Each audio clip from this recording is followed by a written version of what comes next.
the winter storms and all that sort of stuff. Oh, it's been a fucking nightmare. Did you get more snow this weekend? No, we didn't get any more snow, but that's good because none of it's melting. Um, Yeah. Yeah, it's my dad was yeah, telling me the same thing that up there nothing's melted at all. We yeah. got I think you could say 0.05 inches of snow Ah, here, which is pretty good for Georgia. I think we might have got like maybe a foot, maybe a foot and a half. But the problem is Wow. that nobody. So we cleared the highways and everything pretty well, right? Private companies seemed to just basically not want to do anything to the parking lots. And they were like, "Oh, no, it's fine. We'll wait a couple It melts, it's days. not gonna melt. Well, yeah, we'll It's too wait a couple cold. days until it melts, or until it gets a little softer or something like that." It's been single digits, and so all of it has completely just it turned to ice. So they can't really do anything with it now. So it's you can get places. You just really shouldn't expect to be able to get inside them. Like you Yeah, can't sure. park, can't do anything. It's fucking horrendous. Well, hello, gents. Hello there in the chat. Hello, people, as they slowly roll in. We are back. We missed last weekend for a couple of reasons. One of them is that my power was going out intermittently, so it would have really made Would have made streaming for an difficult. interesting stream, It to would say have the been least. interesting, even more interesting than usual. But we're back, and we're here to talk about 28 years later, the The Bone Bone Temple. Temple, yes, Yes. Indiana, Jimmy, and the Temple of Boners. What a movie this was. Now, one thing you might be asking yourself is, wait, that's out already? Yes. They didn't advertise it at all, really. I don't know about you, Hugh, but I didn't see anything for it at all, except for a couple little things from people who I generally like, who are like, you know what, it's surprisingly good. And I'm like, whoa, okay, that's interesting because, well, we'll talk about We'll talk the about previous installments. entries in the franchise, but I didn't really see any advertising for this at all. I just knew it was coming out early this year because when the previous film, 28 years later, came out, we were all kind of surprised at how quickly they were going to churn out the next one. So I'm like, hey, that's kind of nice, at least, you know, at least if you like this sort of thing, you don't have to wait for very long. Yeah, But here we are. It is out. And you can tell, I think, once you've seen the movie, why they didn't advertise it very much. yeah, you sure can. But I think probably the most baffling thing would be how well rated it is. But we'll get to that in a second. Is it worth going through briefly how we feel Oh about yeah. the rest of this I think franchise? a brief recap is a good thing to embark on here. Because Before we do, someone says power outages are a very American problem. In certain places, absolutely. I live in, just outside of Atlanta, and there are a lot of really tall trees everywhere. It's a city in the woods, which is really nice, except for if it gets really, really windy, the trees fall on the power lines that are still above ground for no reason. Why they haven't moved them underground, I have no earthly idea, but they still haven't done that. They built these neighborhoods in the 50s. The power lines are still above ground. Anytime it gets really windy, trees fall down, knock out the power. Very annoying. There are places like, Florida where they get hurricanes all the time. And, they just bury them like any Mhm. civilized country ought to at this point. But, such is life. And we're powering through. As long as you Anyway, have it. Anyway, yeah, yes. I do think it's worth doing a brief recap because we have covered every movie in this series now on this channel.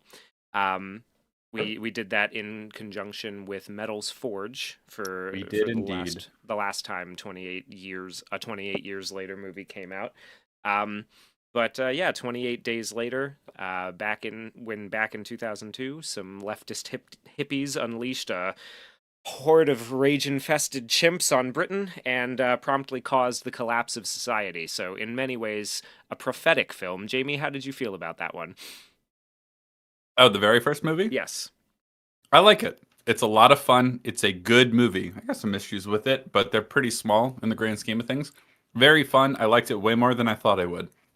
Yeah, I didn't watch it when it came out, or even like when it became a sort of cult classic film on like home video. I didn't really watch it until we were prepping to watch all of these movies, but I was very, very impressed. It was very fun, a lot of great character work. I really like the very unique visual style that the first film has. You know, thumbs up, big thumbs up for me. Yeah, Matthew Leach says the only good movie in the franchise, and I am gonna agree. True, it is the only good one in the Yes, franchise. I very much like 28 Days Later. In that, and I think it's important to just remind everybody, if it's been a while since you've seen it, in that movie we follow Jim and Serena and a gang of British survivors as they make their way across the island by car, chased by hordes of rampaging zombies. Who are not zombies. They're infected by a virus, quote unquote. They play a little fast and loose with exactly what that means. Because in the opening, right, it's a bunch of chimps strapped to a TV or strapped to a chair watching the news from your typical Islamic country Clockwork unfold. Orange style. Yeah. Yeah, Clockwork Orange style, to infect them with rage, which then takes on a biological property that transfers through bodily fluids like blood or pretty much anything, it seems like, really.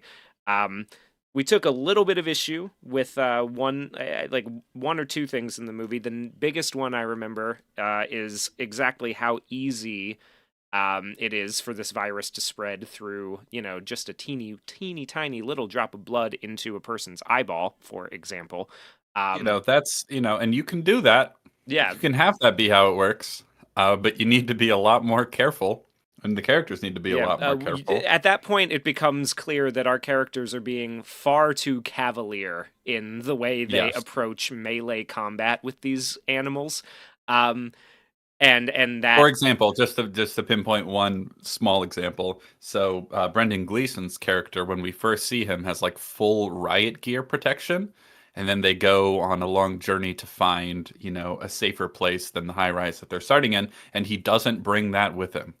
which is a very Like silly thing to do. the face shield, the Yeah. riot shield itself, the little baton he's hitting people with, all that sort of stuff. That would be good to have.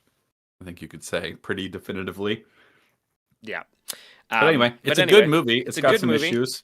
It's a lot Minor of issues, fun. but it's a very fun, very interesting movie. One of the very first to be shot on the particular digital medium that they did. Several of the scenes in order to And it's get. cool. Yeah, it's It's very cool the grimy. way they do it. Yeah, Yeah. grimy and yeah, it's got a really unique look. It's very of its time, and I think that also helps it kind of stay relevant. Because of how cool it looks in general, right? There's a lot of Oh very, yeah. very interesting camera Yeah. stuff. 28 weeks later, we're just gonna ignore because these sequels sure as shit do. Um, so We talked all we about it. talked It's all not about very it. good. That movie It's not very sucks. good. Yeah. So we'll move on. 28 years later. The long belated sequel. Yes, a much awaited sequel, you could even say, for some people, maybe. I sure Well, the wasn't one of trailer, them, I don't but know how many people were like desperate for it to come around, but when the trailer dropped, everyone said, "Ooh, what's that?" Because it's a great trailer. It still is a great trailer. And it had a lot of promise to it. It had its own very unique visual style as a result of it being shot largely, not entirely, but largely on the iPhone, which is, I suppose you could say, is sort of like the logical continuation of the thought process behind how the first film was shot. It looks different than the first film, but it has its own very interesting, unique stylistic flair to it. I wonder where that went in this movie. We'll yeah, come, we'll come back to that. Yeah.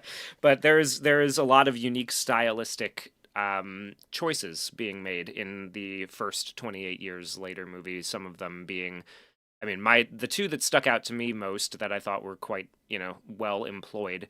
The iPhone rig, where they've got about 15 or 20 iPhones set up to capture some of the special effects shots from every angle, and then Yeah. use that as a way to kind of do a 180 editing sequence around the stunt as it happens. So when an arrow Like a flies very through, quick bullet time thing. Where yeah, there's- it's a yeah. really cool bullet time rig, and I think that that's probably the most unique and interesting way that they used the iPhones in that movie. They also did One a lot of other really cool editing where they True. spliced in some, thematically relevant footage from Henry the Eighth, I think. Maybe might be, I can't remember exactly which number of Henry this movie is from, but because the Islanders, our main characters are part of, are sort of resorting to a more old-fashioned and knightly era of British society, they've taken on the aspect of longbowmen, and we get a lot of that At the employed beginning, at there the are a lot of beginning. things like that where it seems like we're sort of going back to a more, I don't know, medieval sort of vision of Britain with all these monsters and all that sort of stuff. They kind of drop that. Other things that they start off, very heavily implying and demonstrating to us, they just drop by the end of the movie. Things that would be cool and things that were cool when I thought that's going to be what the movie was. For example, the father son relationship at the beginning of the movie is quite strong. It's like, oh, I like this. This is actually really refreshing. He's like teaching his son how to act in this world and how to survive, and he's giving him good advice and all that sort of stuff. And then he just sort of abandons him in the Yeah. back half of the movie, and it Well, completely ruins it. because the movie very quickly turns from a father son adventure and a son sort of following in his father's footsteps and becoming a hero and a good person viewed by this society as such. The movie immediately decides to tear down that masculine figure as the reason for why our main character Spike goes on his own little journey of self discovery. He Yeah. discovers that his father is cheating on his dying mother, and then his father hits him for a very low motivational reason. It was really dumb. It's kind of Yeah. dumb, and it comes really, really very quickly out of nowhere. And then Spike threatens to kill him, so he just goes away. Yes. And neither of us were big fans of that. Spike The movie then, spirals out of control into yeah, garbage from that point from that on. point forward. It had some issues already, but it gets so much worse from there on. And by the end, it's at least in terms of the story itself, it's a bad movie. Like Yes. I think the story really sucks. Um, However, what should we say in terms of the positive? I like the visual style quite a bit. I think aesthetically it's quite strong. It's weird in a good way. It's bold. It takes a lot of swings. Yes. They don't all land perhaps, but a lot of the cool experimental filmmaking techniques are interesting. I do think the fact that it was shot on an iPhone lends it a very sort of interesting, slightly grungy look to it. Mm-hmm. I appreciate that. Well, yeah, but don't And I get hope used to it. to see more of it, but don't get used to it. See, so, after watching that movie, I liked it at first because I was sort of won over by the style and how it started. But by the end of the movie, I'm like, this is terrible. Talking about it with you guys, talking about it on EFAP and everything like that, I'm just like, this movie blows. I'm sorry, it really does. And I It's wasn't quite really bad. especially excited about where the franchise was going. But then again, we are Alex Garland's biggest haters on the internet.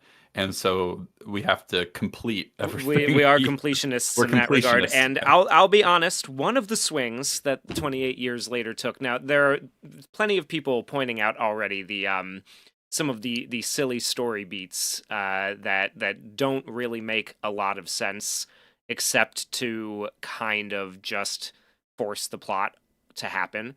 But one of the big swings that the first movie took was the ending, where Spike, who has found an infected giving birth to a baby that does not appear to be infected, Spike has taken that baby to his his island home, and he's dropped it off and decided he's not coming back. He's going to continue his masculinity adventure out in the wilds by himself. Now, It's all of so us, weak. It's it's just very like weak. I need to see what's out there For or myself, something. yeah, I I don't know need to where see I'm what's out going. there. I don't want to I don't want to be around my dad anymore. I can't trust the wisdom and values of my society because my dad turned into a bit of a cunt on a dime.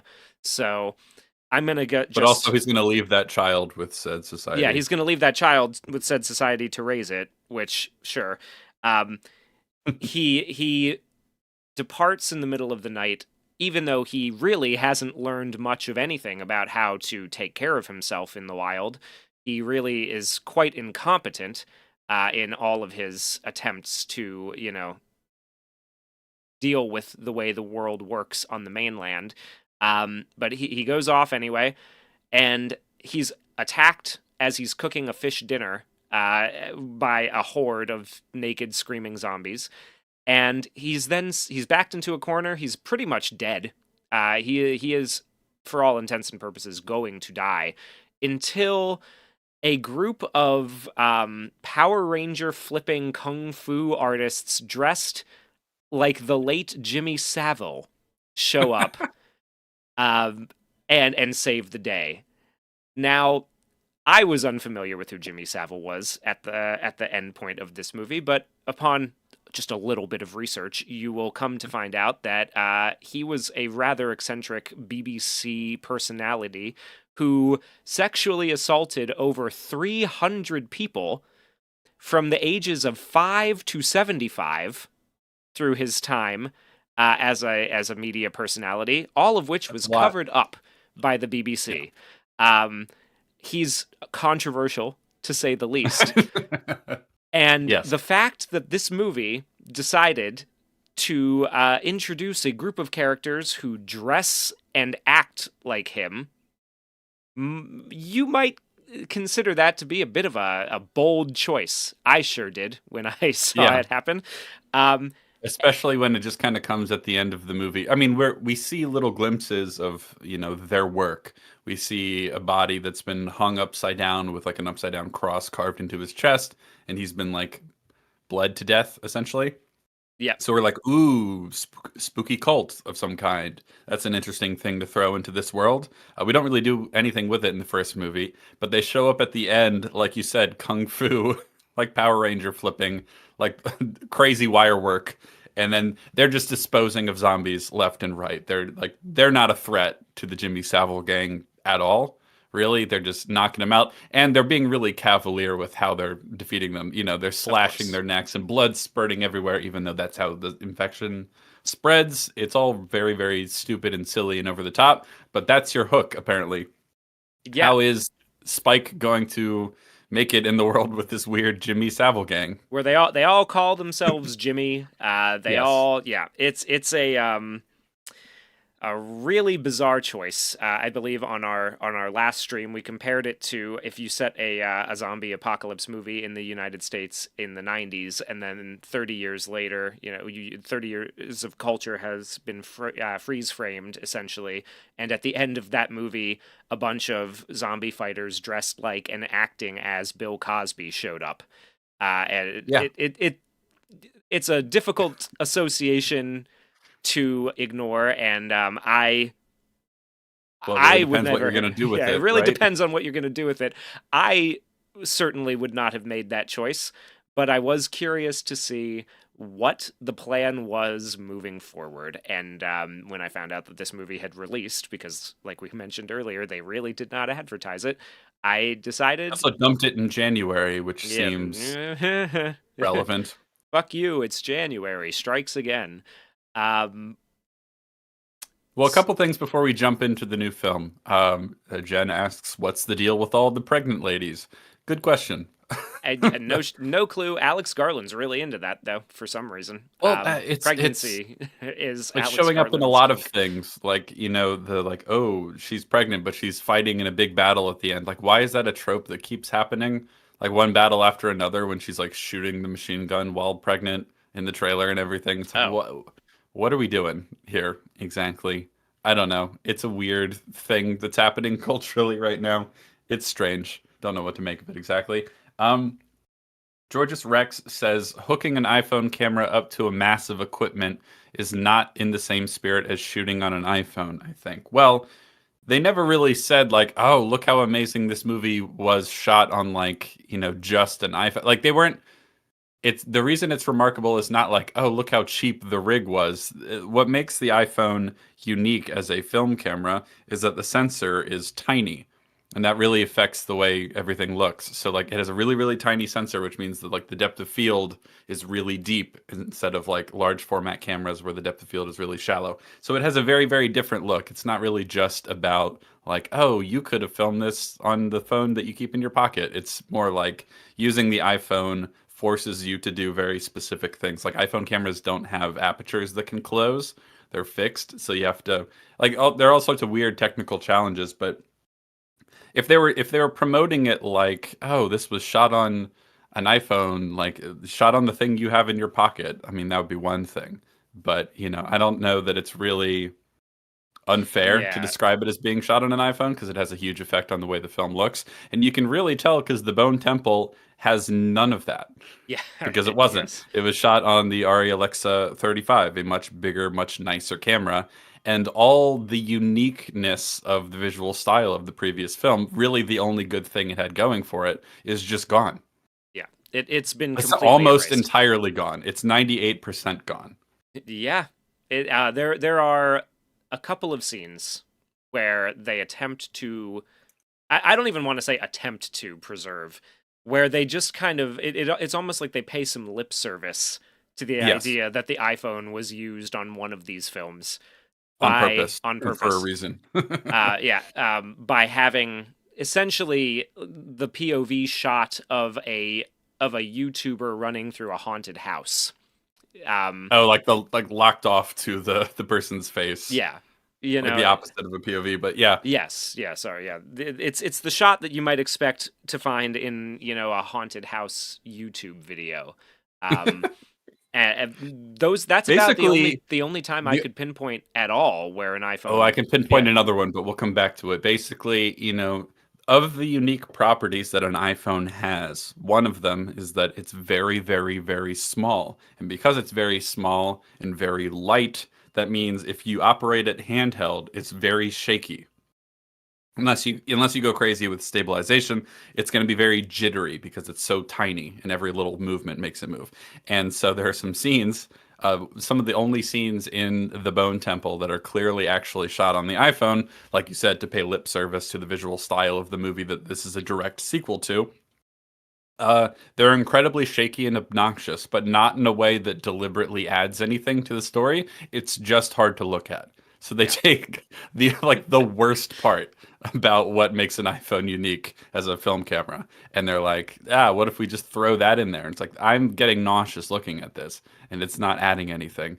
So it's Yeah. so stupid. It's a There's so many baffling decisions. I think let's talk if it's overview. taught me anything, it's that making you can do whatever kind of interesting, unique thing you might want to do in one movie, and if you decide to make a sequel with a female director, it's inherently going to be worse because she's not going to copy it. She's just going to sort of, like I said, pay lip service to it. At least this one did. Um, Is there another example you're thinking of? the Wachowskis becoming women. That would be my other. Okay. Yeah, I see it. I see the vision. All right, let's talk overview for the Bone Temple. In the description and in the title of this video, I write that 28 years later, the Bone Temple is technically a movie. That's how it really feels like. Spiritually, this is not a movie. I don't know how else to describe it. It's baffling that it exists at all. Everything that at least like you can understand what they were going for in the previous film, they just throw it out the window. Alex Garland is a generational hack. I cannot believe how well reviewed this movie is. This I'm is shocked by that. Yeah, when I saw this is the not a reviews, story. This is not a story in any conventional sense. It's not clear who the protagonist is. Everything that does happen in this movie is stupid. The main character from the previous film has absolutely nothing to do, period. yeah, It's so where you might expect this film to go, given the way the last one ended, is, and I think this is not an unfair characterization. You might expect the next chapter of Spike's coming of age story.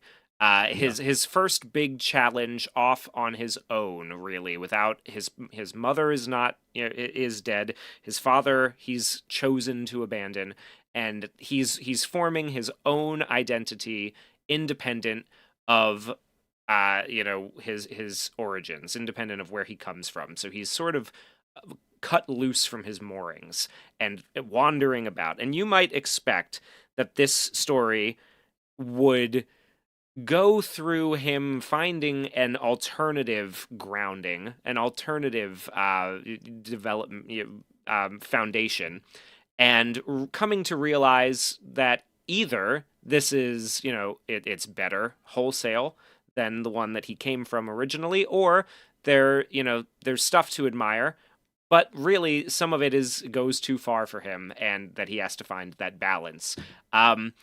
Yeah, sorry, yeah, just to add on to what you're saying, the most obvious thing to do if he views his dad as a controlling tyrant that he can't trust is that like he goes off into the wilderness and comes into contact with this very very chaotic evil gang and he kind of gets stuck in there and he realizes that like, oh, they're awful and evil, like in everything he's like rebelling against with his father and their society and how strict they are and all that sort of stuff. He finds the opposite out in the world and he learns to sort of chart a course more in the middle, right? That's the Yeah. obvious thing you do.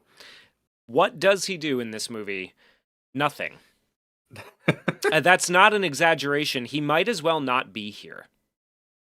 Yeah. The story is such as it is. The story is so uninterested in anything that character has to do that for long swathes of time they just kind of hope that you forget that he was the main character of the first movie.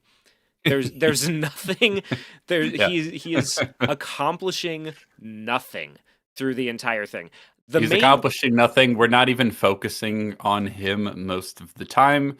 So every movie in this franchise has had trouble remembering and sticking to what came before it, and have like abandoned even trying to do that to varying degrees.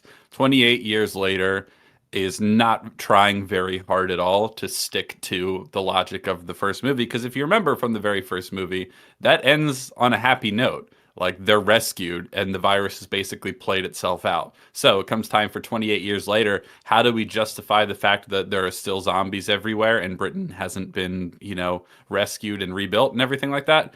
I don't know. They just eat now. Don't worry about it. They eat and form societies, and in fact, some of them, the virus has turned them into roided up mongoloid superhumans. And there's new kinds now. It's very video gamey. So a lot of people remarked Someone on mentioned that Left 4 Dead already in the comments, and yeah, they've added Left 4 Dead type zombie classifications without seemingly forgetting the fact that at the end of the first one, where these were just infected people, they were all starving to death. Yes. Well, they learned to eat at some point, so now they can live for years. And people mentioned at the time that the 28 years later felt very video gamey. We have different types of classes of enemy. Everything about it felt very video gamey in a bad way, I would say. And then this movie, someone said it and then deleted it, that apparently Drinker described it as a DLC. Yes, this movie a great way of describing feels like a DLC in a bad way. It feels entirely superfluous. It feels like a waste of time. Nothing really happens except the biggest possible thing that could possibly happen in this universe.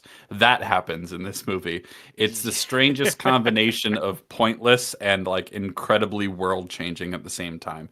But I think the biggest obvious narrative flaw, if you had to pinpoint just one, is that Spike has fuck all to do in the whole movie. He was one of the better aspects of the previous movie, not really in terms of the character writing, but in terms of his performance, right? He carried the movie pretty well for a boy that age. You know what I mean? Like he was pretty compelling. A lot of people were excited by him, And I think one of the interesting things about it, as much as they stumbled with it in the entire second part of the movie, is the idea of a teenager growing up in this world, that Yep. where, he's never known anything else other than zombies taking over the mainland. And he, what might that do to a child? You can get a very good hero's journey out of that as well, right? Like there's a way to make that very compelling, to have a growth of a hero, like a saga, come out of this. And they They bait kind of that. they bait that at the beginning of that first movie, when his dad gives the speech in over the alcohol, and kind of talks up his achievements as if he's some massive monster slayer, right? And he doesn't feel as if he's earned that.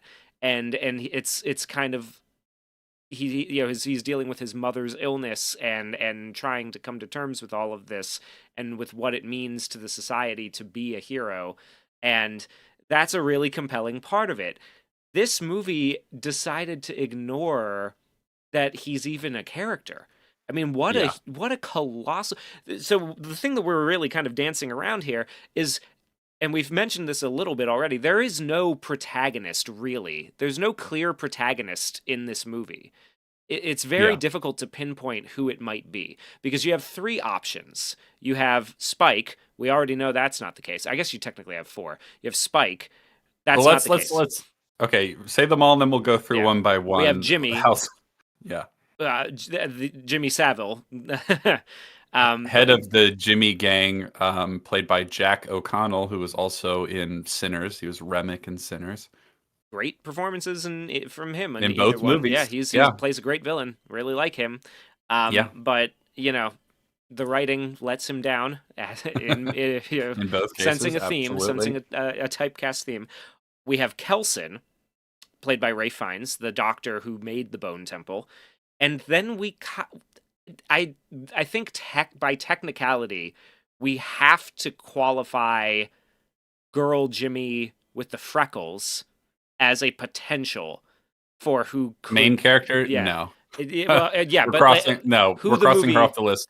Honestly, you could make a better case for Samson, True. That's a good point. the actually, big yeah. alpha infected guy is a stronger candidate for protagonist. So let's go through them. I think we can switch to the other background now. Right.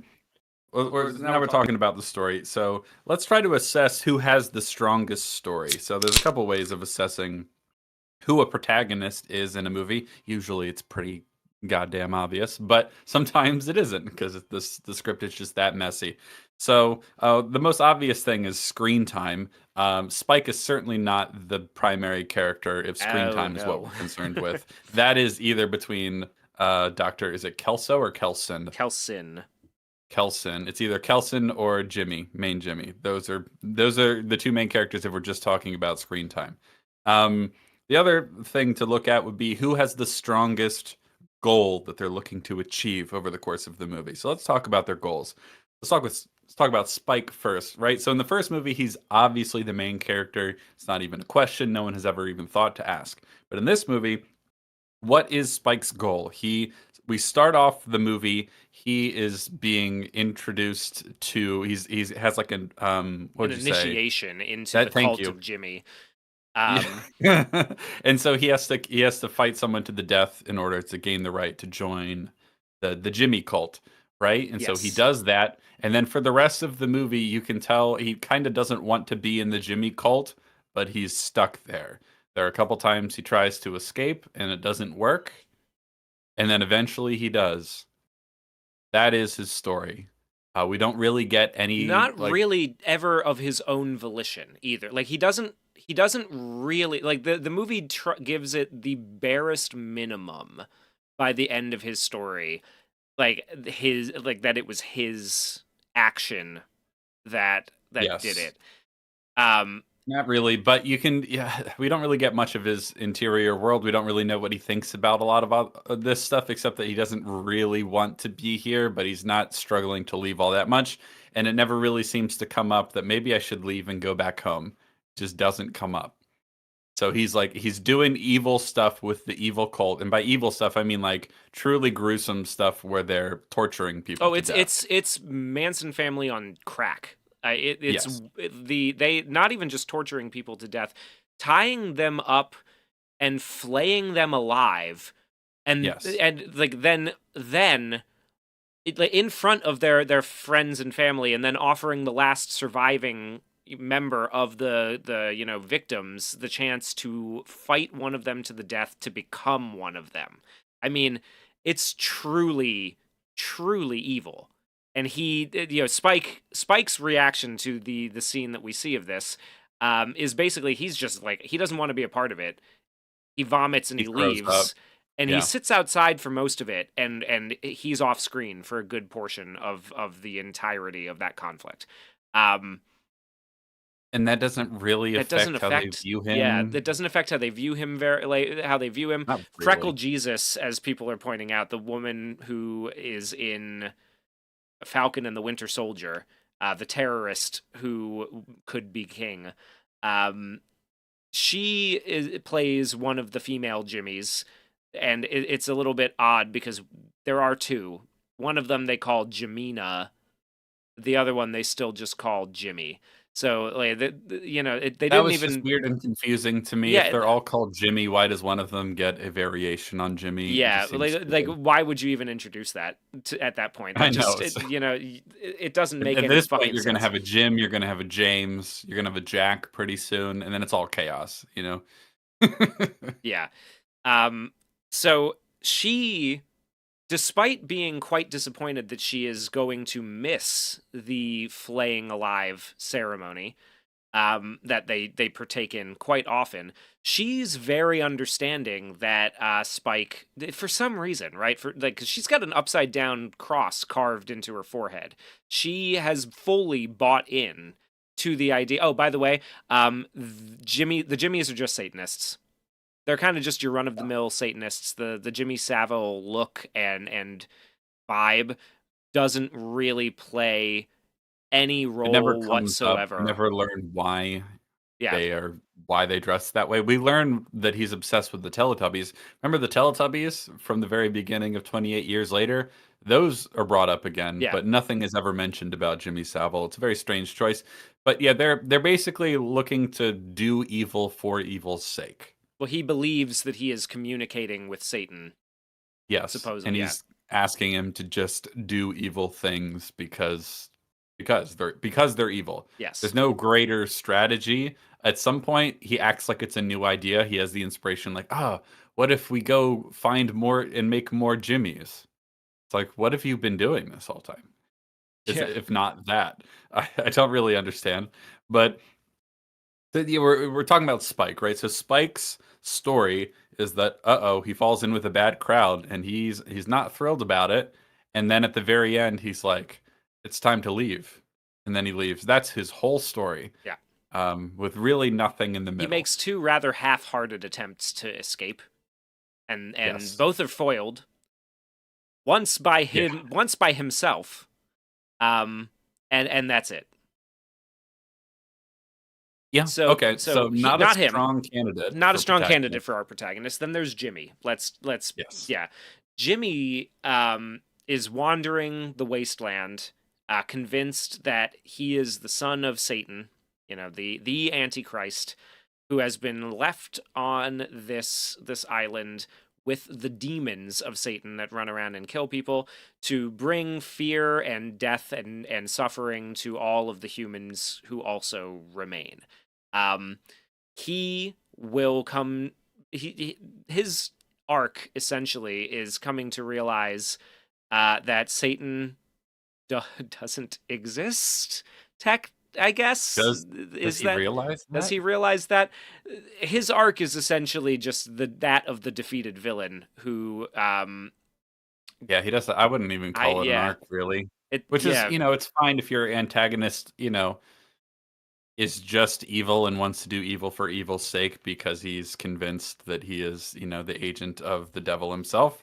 That's like that can be fine. He yeah doesn't need an arc, but that kind of like, okay, well, he's not really the protagonist, even though he gets more more screen screen time than time than Spike pretty much anybody else really, except has. maybe Kelson, Ray Fiennes, who Yeah, I think Kelson has more screen time. So let's talk about him. yeah What's his deal, Hugh? well I, this is the part that's like kind of the wildest to me.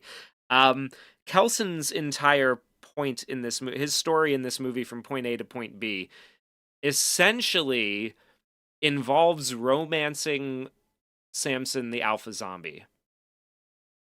Um, Well, it follows quite a few beats. Like there are certain points of this movie where, like, he's kind of calmed him by the use of morphine, to the point where he's kind of like, he's lonely. He's been out here in the wilderness forever. He's a sad, lonely little man who sits in his room and listens to Duran Duran. sure. When he's not busy building bone temples and gathering bodies to add to his ossuary. But he befriends Samson because he wants to believe that there's still some humanity left within him. And a lot of the scenes do sort of play out like a almost like a like a friends an enemies to lovers kind of vibe, where he's like, they dance together to Rio. Yeah. They sit naked together and stargaze and do opium, and it's a very odd storyline. But his big moment essentially comes when he ba-ba-da-ba, cures the virus. Oh yeah, very, and I can't stress this enough, very nonchalantly, he solves the entire central problem of this franchise. Yes, and I'm sure you'll be asking how. Um, and I've seen some talk Build about up, this let's already. build up to that. Yeah. Now, Let's build up to that. it's been It's a good question. it's a great question, and we'll don't you worry, we'll get there. But basically, that's his whole story. He ends up sort of by pure coincidence bumping into Jimmy, or Jimmy ends up sort of bumping into him because one of the Jimmys sees him in with covered in iodine, walking around his ossuary made of human bones, and assumes he must be Satan, the deity that they've now come to worship. Now, I've noticed somebody saying, wouldn't it be kind of interesting if humanity in this situation had come up with a new sort of philosophy, not just your typical run of the mill Manson family Satanists. And I think that would have been really cool too. But it wouldn't have worked out the way that it does here, because he does sort of resemble Satan, hobbling around his temple made of bones with human skulls and everything, which is I feel like it kind of points to the idea that the main reason why he decided to honor the dead in this way is to facilitate this. Like, to facilitate this twist, this sort of comedy of errors, where a group of roving Satanists mistake him for Satan because he kind of just. And then he is basically pressured into pretending to be Satan Yes. for the sake of the, For because the the sake leader of of the the leader cult retaining his threatened him. influence. Yeah. The leader of the cult, Jimmy, finds out he's not Satan. Um, and he manages to convince him to pretend to be Satan for the purpose of keeping his cult members under his thumb. And Which we never really demonstrate is a massive problem either. yeah, I think that's they're worth all mentioning. rather fine with just Except for accepting. Spike, but we don't really nothing about this really works or makes sense. But he's convinced, you pretend to be Satan in order to convince my flock to respect me and do as I wish. And so, And if you because don't, Kelsey, because what he says is, if you don't, I'm going to force feed you your intestines. yeah, and And, so and Kelson's like, well, I guess I have to play the part of Satan, and so oh my God, he goes ham like a gay theater kid. He's just like, you know what? I'm gonna play fuck it, heavy man. Yeah, metal he's like, music. fuck it. I'm gonna play Iron Maiden and set up the craziest pyrotechnics show England has seen in almost 30 years in order to do this and do it right. And he like puts like the sort of like Batman black makeup around the eyes to sort of look like a skeleton. Yeah, and he dances around like and lip eh, syncs to it. He and does an lip syncs interpretive dance and a lip sync to "Number of the Beast" by Iron Maiden. as you do. Yeah. And so, okay, so really quick, we're gonna zoom out, and I want to mention that the experience of watching this movie is overall like, what the hell am I watching? When does the story start? You have that thought many times while you're watching, or at least you should. And then there are certain moments, like the most enjoyable moments in the movie, or when you get that feeling of like, what the fuck am I? What is happening? What are we doing? Like I'd be lying if I said that there weren't enjoyable moments in this movie, but they're enjoyable in the sense that like the meta of the this is a real movie and that they actually made this and released it is why it's funny Yeah. because it's just so absurd and pointless and strange. Like for example, what's his name? Jack O'Connell? Yes, Jack O'Connell and Ray Fiennes are just goofing off Yeah. this whole movie. And they are They're goofing off. hilarious. I got to give them They're credit. very fun. They are Yeah. so much fun. They understand the assignment. They understand that this is a ridiculous movie and it's just an excuse, a DLC attachment to the previous film to like allow them to just go wild. And you know, Jack O'Connell is a great villain. He's having a blast, just goofing off and being a really kooky villain. He really commands the screen. It's fun. So when we have this scene where he is watching Ray Fiennes prance around pretending to be the devil along with Iron Maiden with this crazy pyrotechnic thing, and he's climbing his little bone tower and swinging around like it's the set of like a musical He's stage production. re-engineered parts of his ossuary, the things that he uses to like burn the flesh off of bones, to be this is like what is essentially a Hawaiian fire torch that he can spin around and like Yeah. cause a I mean, spark shower. It looks it's cool. super cool. It's really like, I mean, if I was at a metal concert and I saw somebody do some shit like that, I'd be like, fuck yeah, man. Hell Hmm. yeah. You do have to imagine that Spike, who is in the crowd, by the way, who knows what all of this is and who Kelson is very well because they've interacted a lot. He's sitting there behind a mask, just kind of watching as this guy you know and respect does this for reasons, which I still am not really. I don't like the reasons that they establish as to why Ray Fiennes is so willing to completely turn it up to 11, as he does, as he slips his Spinal Tap reference in, because of course you have to. Um, So, okay, so someone in the chat asked, I think, a pertinent question. He asked, "Did you guys like the scene? I thought it was cringe, but a lot of people praised it as awesome." Right. So here's the thing: the kind of people that are giving this good reviews are like, "Oh man, that scene was so cool." I like it in a way that like I'm laughing at the movie. yes. You know, it's like I can't believe that this is what this movie is. Like the meta of like that. Why did they film and release this? This is just The like a ending, like weird fan. I literally never would have imagined, right, that in a 28 days or years later movie, that one of the climactic scenes would be essentially a satanic drag show to Yeah. Iron Maiden, right? I never would have Show guessed that tunes, that yeah. like, that was where it was going to, like, that it was going to end up by the guy who cured the virus and Yes. is aware that he has cured the virus. Yeah. So is it actually good? No, because it No. doesn't serve the movie well at all. It feels like it feels ridiculous to call this a movie, in any real spiritual sense.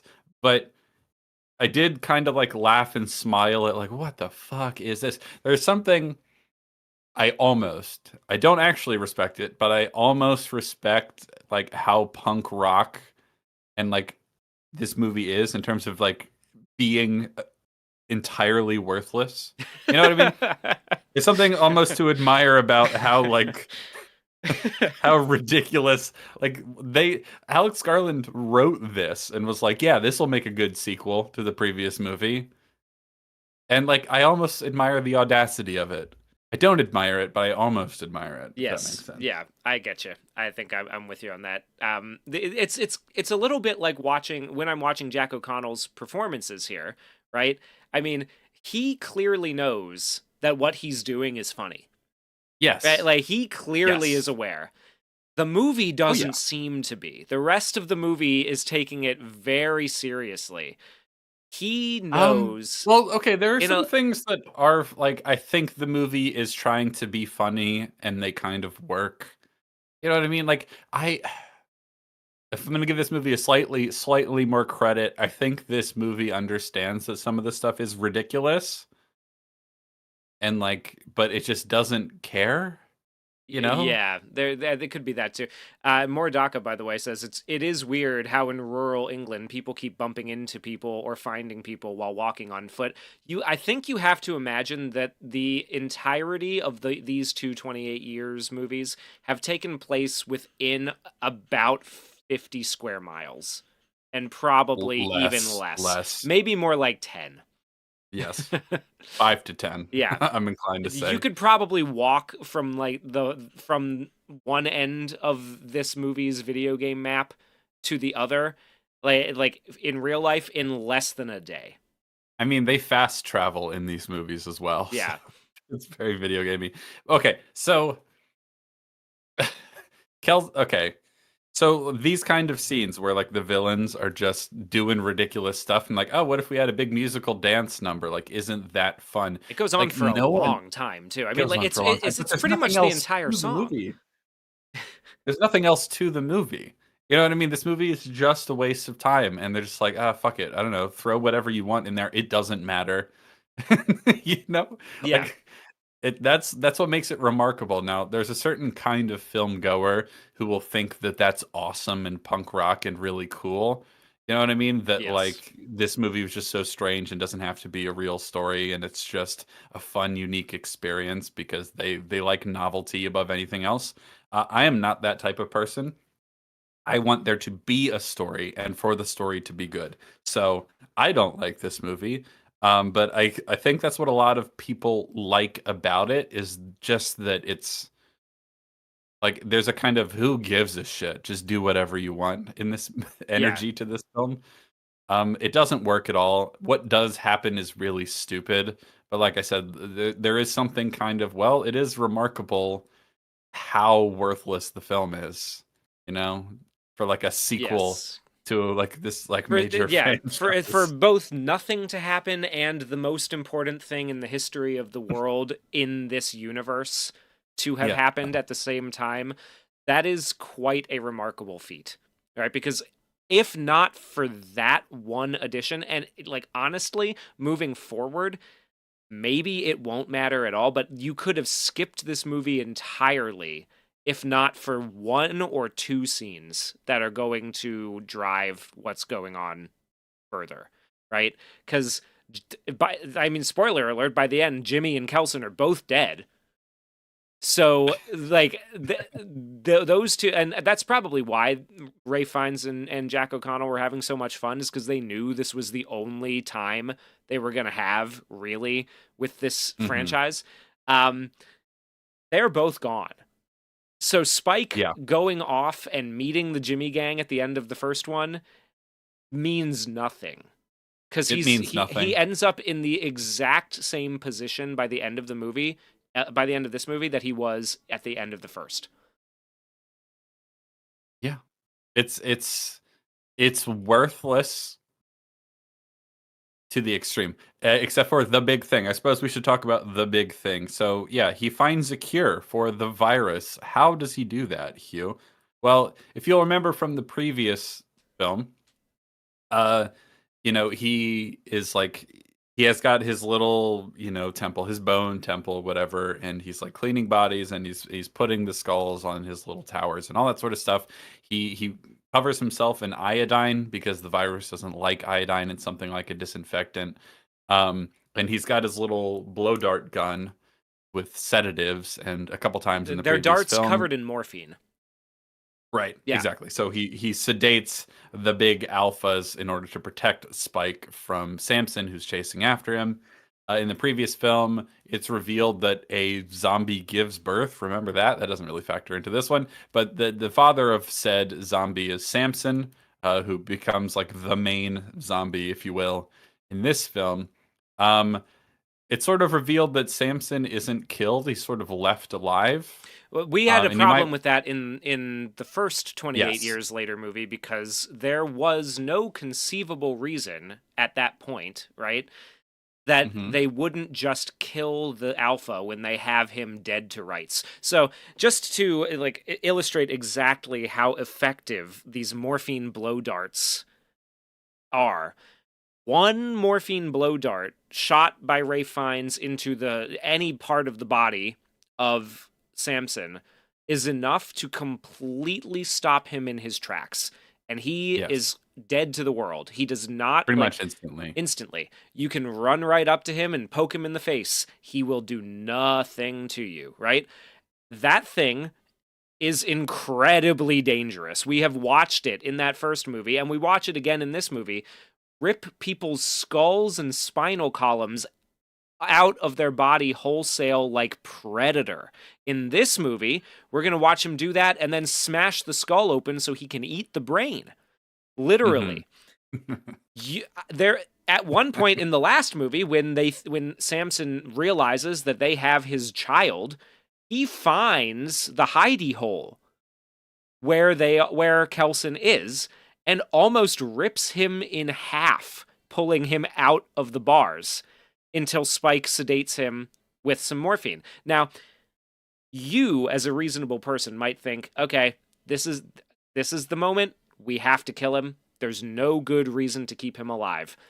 Well, turns out the Keep him reason alive. they keep him alive anyway, and it turns out that the reason is because the cure for the rage virus, and I hope you're ready for this. I took notes specifically because it's a pretty complicated formula.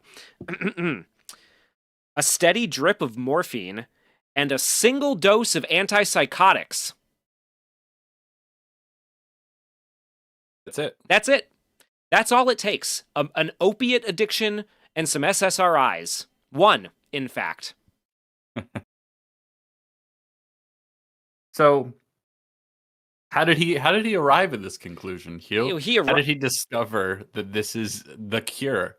he discovered this because Samson started saying moon after he'd been more like opioided out. Like a Yeah. Chinese guy in the 18th century, right? Staring at the moon. He started saying words. So he was like, oh, okay, the morphine cools the rage or cools the violence in the blood, I suppose. And he decided he's sitting there going like, you know, infected have ripped babies into tiny little pieces. But babies, they don't give you any reason to want to hurt them. So the infected, they must be seeing something that isn't there in order to be that violent. And we in the medical community call that a psychosis. So if I can find a couple of antipsychotic medications that I might still have sitting around in my desk. I'm running Yep. low on morphine, but I got some antipsychotics around here. He doses Samson up, gives him one regiment, like one dose of pills, and Samson is fucking fine, forming full sentences. He has memories again. hmm And just to point out as well, this isn't a temporary fix because Permanent fix. it's a permanent fix because he gets bitten, ripped up, puked on, spat on, scratched everything by a horde of infected on him now that that turn he's on been him now that cured. he's been cured. And Yep. and it doesn't And he's affect him. fine. He's It doesn't fine. reinfect him. He's fine. He's good. He's good to go. He's still kind of like hulking. He's like, I don't know. He's like Professor Hulk now, essentially, where he's still like uber strong and kind of still pretty aggressive, but he can think and form full sentences now. So And yeah, he's just cured. He's cured. That's what So that's like what it's you at. give him 28 years and nobody thought of that. There's not a single person out in the rest of the world where this hasn't happened because we retconned the end of 28 weeks later, so they didn't make it through the channel. They're just like it's only here. 28 years. Nobody thought of that. Nobody thought, hey, maybe if we just like dose them up with antipsychotics and hook them on some morphine, we could take England back. No one. No one has ever thought to try that. No one has ever thought like, hey, maybe sedate them with morphine and then give them one antipsychotic pill, and that will cure the whole thing. Yeah, Kevo says who's making all these morphines and SSRIs? Well, these are SSRIs that have been around since 2002, sitting on a shelf. They haven't gone bad. They haven't gone bad or anything like no expiration date or anything like that. And the morphine is whatever Kelson could find. Scraping, does he cook like it up, or does he? No, he doesn't cook it. He's to find it. He just because he's running low. He's like, Yeah. oh, well, I'm almost out of the drugs that keep you calm, Samson. This is going to be a problem. So yeah, to make it crystal, Jimmy Crystal. What's his name? Jimmy Crystal. He calls himself Jimmy Crystal, Sir Lord Jimmy Crystal. Just to make it Sir Lord Jimmy Crystal clear, we cure the virus that has been besetting England for 28 years plus at this point by just randomly combining two obviously useful medications and giving it to the infected, and it works permanently. And now that problem is just solved in a DLC between the only movies that are going to apparently matter, because this third movie, we're bringing back Cillian Murphy, and so that'll be the one that they actually try to market again. You can tell this one is just kind of a worthless interlude, but except for the fact that virus, a Kurt, like a native, like a native gone Heart of Darkness Kurtzman doctor living in the middle of the wilderness has definitively figured out that he can cure the virus, and he still doesn't value his own life enough to just I don't know, kill the weird Satanist who threatened him. He instead of doing that, right? The weird Satanist who threatened to feed him his own intestines. Because so the way that happens, Jimmy comes into the Bone Temple, leaves the rest of the Jimmies behind because he wants to have a talk first to make sure that this guy ain't really Satan, or maybe he is really Satan. And he comes in there and basically says, "Well, look here, I got a problem." He finds out he's not and goes, "Well, look, I got a problem. I told them all that you are Satan, and I can't just go back and look like a retard by saying like, you false alarm, guys, I was wrong. So I need you to do this, and you're going to listen to me or I'm going to kill you." He still has to walk back. Because he could just blow dart him. He could just blow dart him in the back, obviously, and be done with it. This is a very important thing. He should be really concerned about preserving himself, because he would be able to tell people, "Hey, wait, I figured this out." You would think that would change everything if he actually found the cure after 28 years of it took him 28 years and he never thought to do this, which is very funny. It's one thing that everyone didn't think to do it. A lot of people are dead, but that it took him this long to put these two ideas together is very funny. But once he did, you would think that would go, holy shit. You would think he would be more like, Will Smith in I Am Legend. You know what I mean? Yeah. Where he's like, no, I need to stay. I need to figure it out. I'm going to save the world. So he basically figures out the cure to save Britain. It's not the entire world, or at least as far as he knows. And then he's just like, who cares? He doesn't care. So Matthew Leach, who says the other Jimmies would be after him, to be fair. Who fucking cares? First of all, they think he's Satan. They're convinced already that he's Satan. Yeah. He survived 28 years in the wilderness. He survived 28 years in the wilderness with flesh-eating zombies that we have just now seen literally rip people's heads off and eat the brains. And he even says to Samson in that scene, he goes, I haven't feared for my life in God, I don't even know how long, but this time, this gay psychopath who's wearing a tiara threatened me, dude. Ooh, fuck. I'm actually that's the first time I got chills. Whew. The previous movie does make it clear that there actually are quite a number of evil people roaming the island, doing terrible things and surviving by the skin of their teeth. So it's not like this is the first time Kelson has actually encountered other people. You know what I mean? Yeah. So he's fine. He's made it this long. He's fine. He doesn't have to worry about these Jimmy fuckers. He kills the main one, and Yeah. like you would think he would care. Like, okay, so you discover, okay, you're him, right? You discover the cure for the virus, right? The first thing you do would be to go to that town where you know a bunch of people live, Yeah. right? Yeah. Like that's obviously the first thing you do, unless he knows of other population centers that we don't. That's the first place you would go. You'd be like, I found a cure. Like if we all work together with your, power and your defenses and your safety here, we can like branch out and like one by one we can start to pick off more people and then bring them back to your like the safety of your little compound, and then we can slowly do it that way. Maybe we can try to signal to the people who are watching the waters around England, like, hey, we found a cure. Yeah. You'll You never you know believe what's how we crazy? came up with You it. remember how in the first movie they signaled to a plane? They were like, Mhm. "Hello." And by the end of the first movie, you hear them saying like, "Hey, let's get some rescue down." Yeah, We've already ignored that, but you could literally spell, "We found a cure. cure." Just cure. Cure.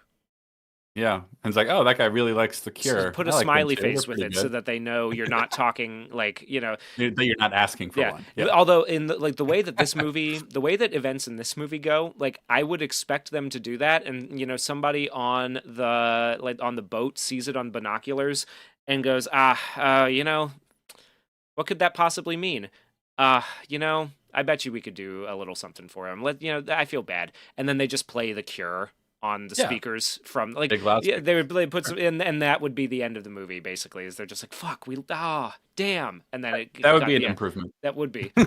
Yeah. We got a super chat. Thank you very much. Doctrine says, I'm glad I only ever watched the first one. You should be. Don't ever watch any of the others. They're not worth it. Don't believe the critical hype. Everything is so bad now that this gets very high ratings. All right. It's not because it's actually good, it's because everything sucks. So don't bother. Just watch old movies. That's my Yeah. my advice. 28 years later, The Bone Temple is not a good movie.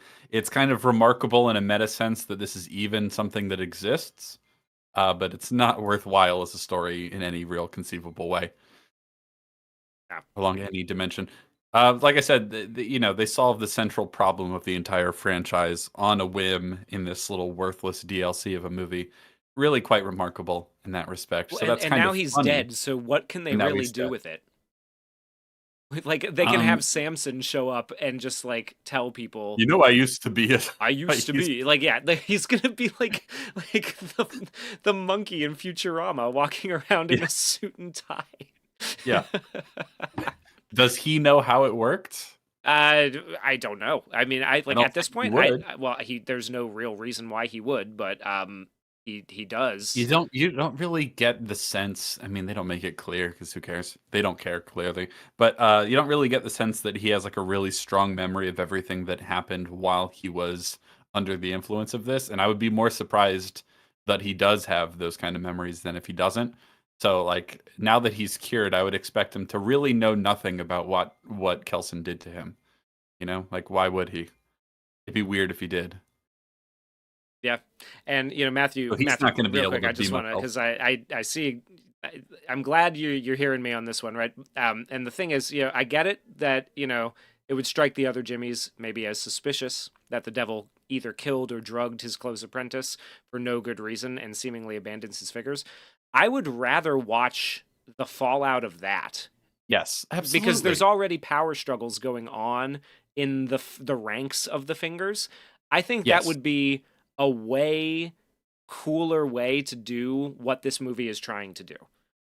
Yeah, because okay, it so makes obviously way more sense from Kelson's perspective because yes. the thing is, I don't buy what I'm trying to get at really is I don't buy that he really does believe that his only out of this situation is to put on a drag show.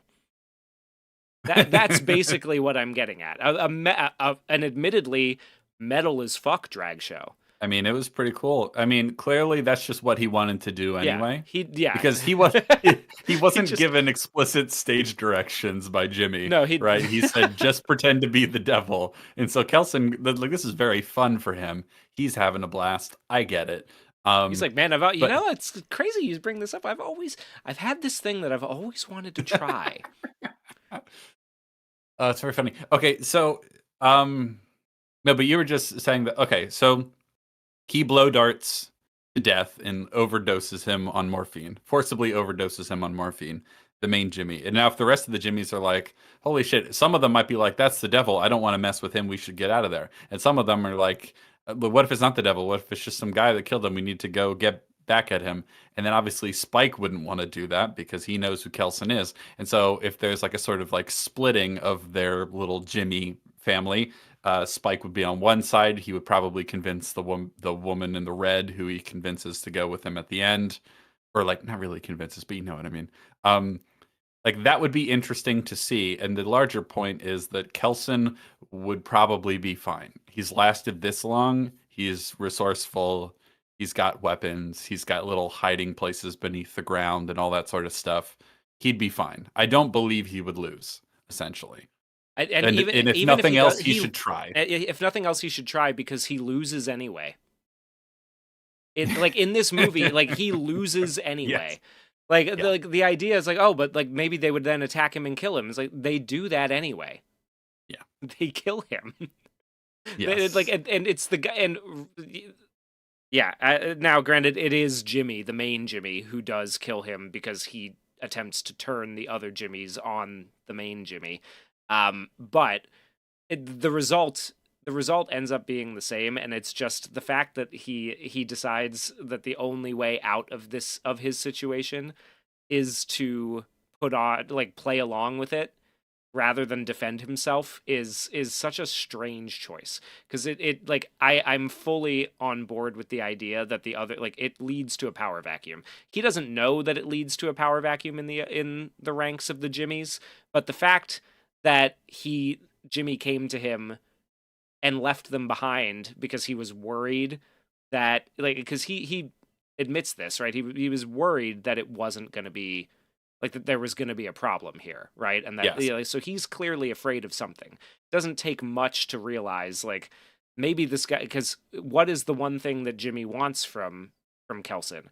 Oh, I need you to pretend to be Satan and make sure that my power doesn't get questioned anymore.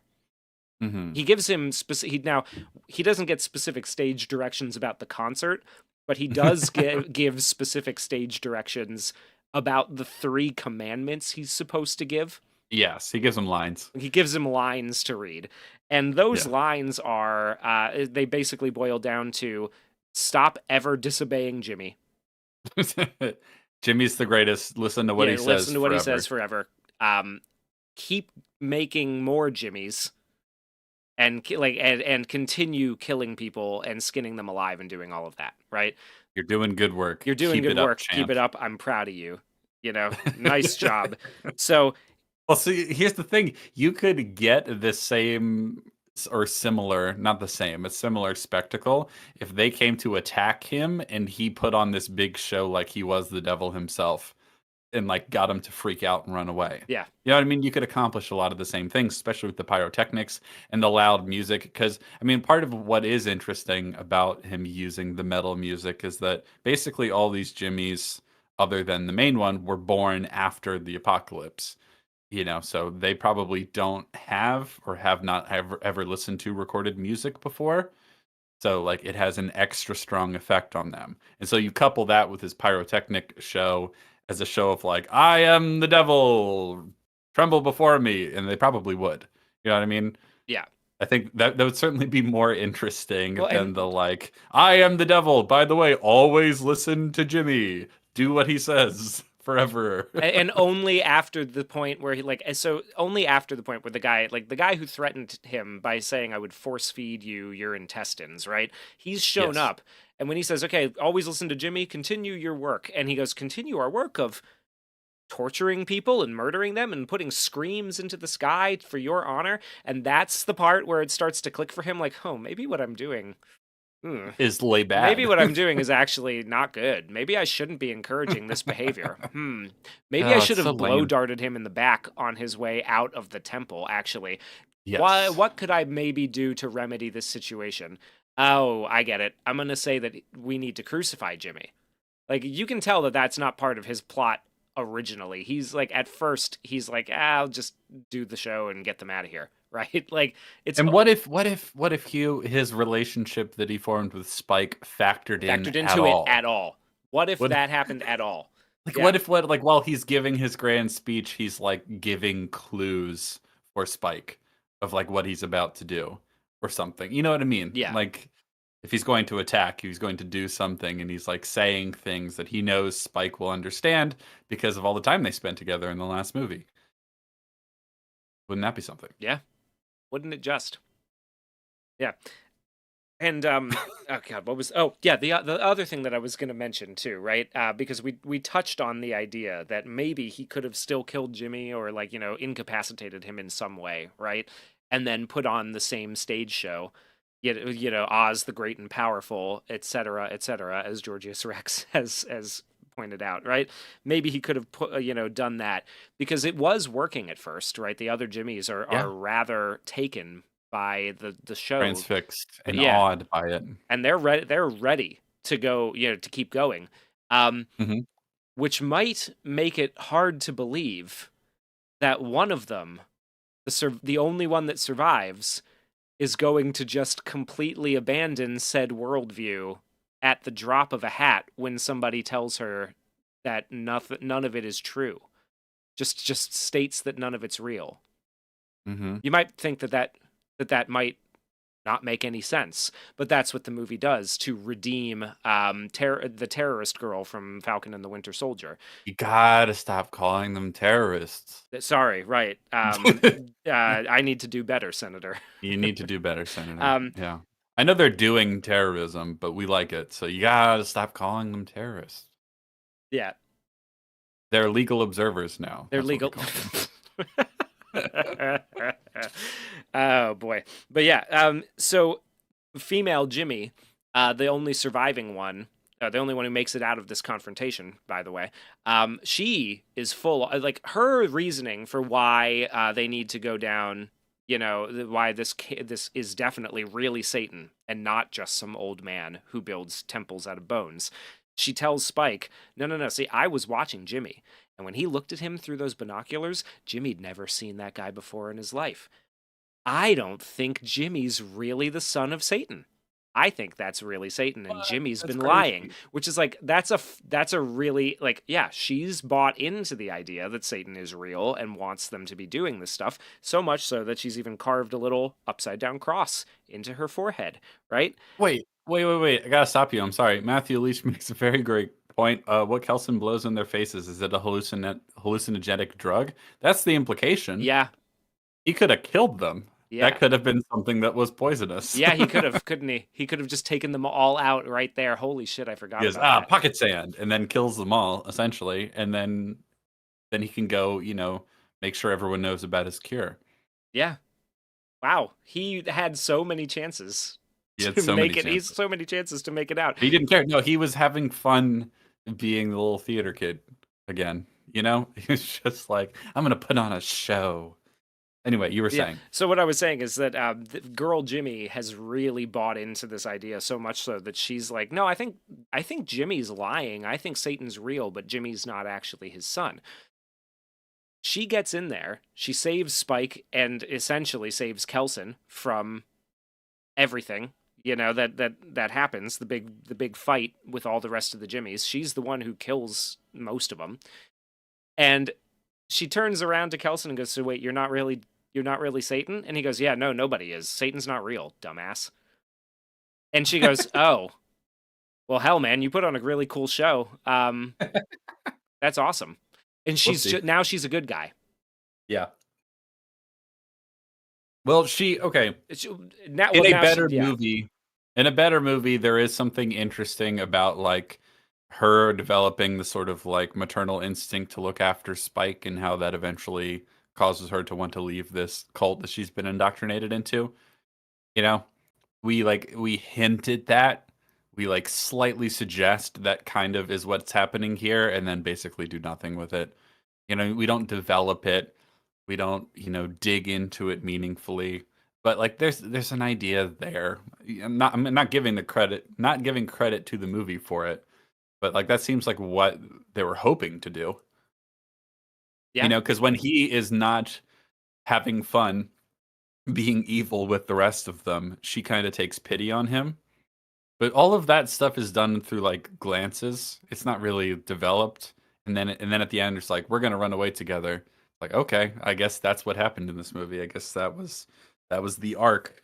Yeah. Well, that was the arc, and her entire personality, in the time that we haven't known, like running up to the beginning of this movie, right? She's bought in 100% to the idea that she is a tool of Satan for To do torment, evil, to do yeah, evil on on purpose. Earth.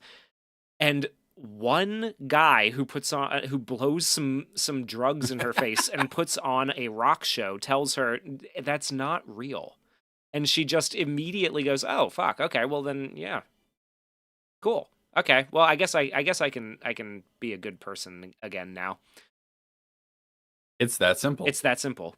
And the next movie will do nothing really meaningful with the like her grappling with how many awful evil things she's done. No, I'm it's sure of gonna it. no, she's gonna be the competent, like, snarky one who's talking to Jim like, you haven't been out in the world for 30 years. What do you know about anything? And she's gonna be proven right because Jim is going to be turned into a sort of a hapless, like he's gonna have grown fat sitting on his haunches, and like his survival instinct is Do we talk dull. about Jim? I feel like now seems like a good time Yeah, to bring might him as into well, it. Jim. Yeah, because that's essentially what happens is they leave the Bone Temple. Freckle Jesus, thank you, chat. Freckle Jesus and Spike leave the Bone Temple. Oh, but real quick before they do, Freckle Jesus says, "Well, sorry you're dying. There's nothing we can do about that, but there is one gift I can give you before I leave." And so she crucifies Jimmy upside down in the middle of the Yeah. temple. You might think that Kelson, who decided that he wanted this temple to sort of serve as an like he says multiple times, an ossuary, something that reminds A everyone, monument to the a dead, monument like to the a dead, something that reminds everyone that infected or not, we're all still human. At the end of the day, it's a memento memento mori. mori, all that stuff. You might Yeah. think he would take issue with somebody being crucified upside down in the center of his temple. He didn't say that because he wanted Jimmy to be crucified upside down. He said that to get out of a situation that he worked his way into. But she does it Yeah. anyway. And Samson approaches and carries Kelson away, says thank you, because Wait. Okay, we got to rewind a little bit. I know we got places to go, but I want to rewind because Samson, when he is cured, starts having memories again, and probably the funniest thing in the entire movie happens. But we're gonna get to it. So one of the first things that kind of gives Kelson the clue that maybe there's a person still in there that I can save if only I give him one antipsychotic pill.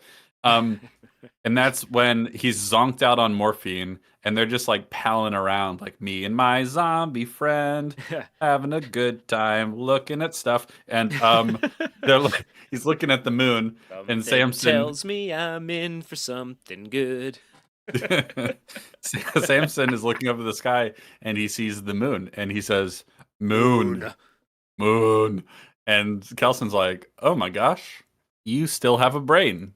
Because he's Huh. about to And euthanize him. Kelson's about to euthanize Samson because he's like, yeah, by the way, the morphine that I'm giving you, I'm running out, and you're gonna be a problem for me. If you don't say something right now, I'm just gonna have to euthanize you. And Samson's just like, moon. moon. And so Kelson, he doesn't really believe in himself, even though he probably should, since he's he's the only person smart enough to solve this problem, actually. Anyway, he's about to kill Samson, and Samson says moon. And then later in the movie, the writer Alex Garland, you know him, you love him, the legend. He clearly feels like he needs to justify why Samson recognized the moon. And so he shows a memory that Samson has from when he was a kid. And when he was a kid, we get a shot of him looking at a picture book. He's a little too old to be looking at picture books, but whatever. He's looking at a picture book, and one of them says the moon. Like one of the it has the moon in the book, and so that's how he knew what the moon was called. See, when I So like I that's really I funny. didn't realize. I thought it was going to be like, oh, Samson's kid was super into the like into space and the moon, and that's why he was remembering his lost like a child that he lost, and that because Yeah. then that ties together like why from the first movie why he's so upset about losing his child to Spike Yes. and Kelson, right? I'm like, oh yeah, that's Samson's kid from the before four, and now he's remembering, the moon and how him and his kid used to go out and like, look at the moon and everything, and he's like Or viewing he read like books about space and yeah. all that sort of stuff. Yeah. He's getting that, connection with Kelson now, right? He's lost, multiple children, and now he's like, reforming that bond. I was like, yeah, of course that's going to be it. But no, it's because when he was a kid, he was looking at a picture book of the moon one time on a train. And so he recognized the moon. Yeah, moon. And so then I think the single funniest thing in the movie happens. So like his memory sort of turns into a nightmare as like the other people on the train are like looking at him funny, and then a woman comes up to him and she's like, "Ticket?" And he's like, "What?" And she says, "Ticket," because then she kind of looks like a zombie now. And then it cuts to Samson, who is like full zombie in the present now, and he goes, "I don't have a ticket." And then And so they all attack him. it cuts to a reverse shot, and all the people that were staring at him are like now zombies in the present who are also on the train. And then because I guess he's not really a zombie anymore, they all attack him. So Yeah. he has this dream where the ticket lady's like, "Do you have your ticket?" And it all builds up to like current talking Professor Samson now be like, "I don't have a ticket." It's played for it's like edited for laughs. It is cut exactly how you would do it if this was like a scary movie bit. Um, I laughed really hard. I found it very, very funny. Yeah. I don't know if it's even it's supposed to be funny. I'm not really sure. But I mean it's just a little bit of a silly thing because like there's not it really there's not really a purpose to have him with the book, right? Like he could no. recognize the moon as like as a person, just a general person. We didn't have to have that be a tie-in. It's not Yes, particularly meaningful. and he could just have the memory of being on the train again and being a kid or whatever, however you want to tie it in, and then he sort of wakes up from the daydream and there's a bunch of zombies. Like so in the nightmare, a bunch of people like normal humans on the train all turn to look at him, and then he kind of comes out of the daydream, and the other zombies that would have just ignored him or even followed him because he's an alpha. Now they're like turning on him, right? So like you could do that scene kind of a creepy, effective way. I don't know why they included the bit where the conductor lady is like, "Ticket?" He's, "I don't have a ticket." But Um, honestly, that's funny as shit. Like it is I was like funny. that is really funny to me. I started laughing in the theater. Not very many other people did. I don't know. I thought that was really funny. I One thought it was now funny too. I'm not 100% sure it was supposed to be funny, I but don't. maybe Yeah, it was. I don't know if it was or not. I like. There's someone in the chat who it doesn't quite understand why we find that funny, and maybe that's why. Like maybe that's why it's proof that it wasn't supposed to be. Um, but one of the things that I did kind of wish had happened. Somebody mentioned in just now, if and asked if anybody had noticed that Samson's penis looks a little smaller in this one as compared to the first. Um, and he was wondering if the prosthetic had changed. And one of the things that I was thinking about that, if this was me, right, if I had done this movie and was really leaning into the funny parts of it, I probably in this train scene would have included a shot of Samson's elephant cock getting ripped off by one of the infected, because number one, I think that would be really funny. And I know that people who are What? into this movie would like read into Alex Garland. I'm honestly surprised he didn't put that in a draft, because Yeah, it because feels yeah. like somebody who's the people who are really into this movie and into his work would totally read that as like, oh yeah, he's been emasculated now. He's no longer the alpha. He's, like this is what it's about. I'm just sitting there behind the camera being like, this is going to be hysterical. I mean, we've drawn so much attention to the elephant dongs in this movie throughout the Yeah. first two that like actually playing into the meme is going to catch people by surprise. We're going to do some Tarantino blood work, and it's going to be like there's going to be a snap zoom on his face when it happens. We are going to crush this scene as a comedy right now. And I yeah, mean, I wish this movie was more intent to just be funny because it straddles a very odd tonal line that doesn't really work. A lot of the stuff that I find funny about the movie, it's only really funny because I can't believe this movie exists and that it's so pointless and stupid. You know what I mean? Like that's kind of funny in its own way. There are, like I said though, there are some things in the movie where it's like I think they were trying to be I think funny and there's ridiculous, a lot of writing with like Jack O'Connor or O'Connell that's yeah, supposed to be very It's funny, hard to right? know whether that was all, How much of that was scripted or him? whether, Yeah. yeah, they just let him kind of go buck wild. But yeah, it's I don't have a ticket. I just like the way he talks too. It's pretty funny. Okay, so now Samson is free and he goes and he takes Kelson and they're gonna go fuck off to do whatever else now. And Freckle Jesus and Spike are running away. They're being And well, we cut instead to Jim giving a speech to his daughter, presumably with Selena, because she looks like a child version of Selena from the first movie. yeah, I He's mean, obviously, yeah. giving her a pretty solid rundown of the sort of post World War II political peacekeeping theories that went into building, Europe after that time period, right? He's preparing her for a test that he is giving. He's teaching her all of these things, keeping her education up and everything. One of the bits about this that I found, a bit ironic was that he talks about how in so many words the isms that defined that caused World War One and Two needed to be stamped out, and that's what most of the post World War II political philosophy of Europe was intended to do. And he lists fascism, populism, and nationalism.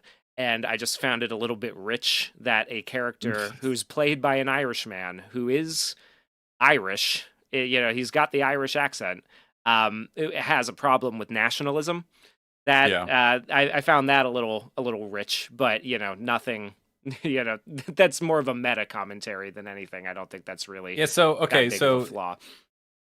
at the very end of the movie, after what we could loosely call the plot, wherein, remember, this is actually what happens in this story in terms of actually advancing the narrative from the first film.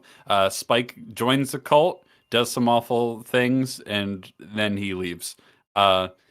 Jimmy is like, I'm gonna keep doing my cool cult stuff. Oh my gosh, I met the devil, and then he betrayed me, and then I ended up dead.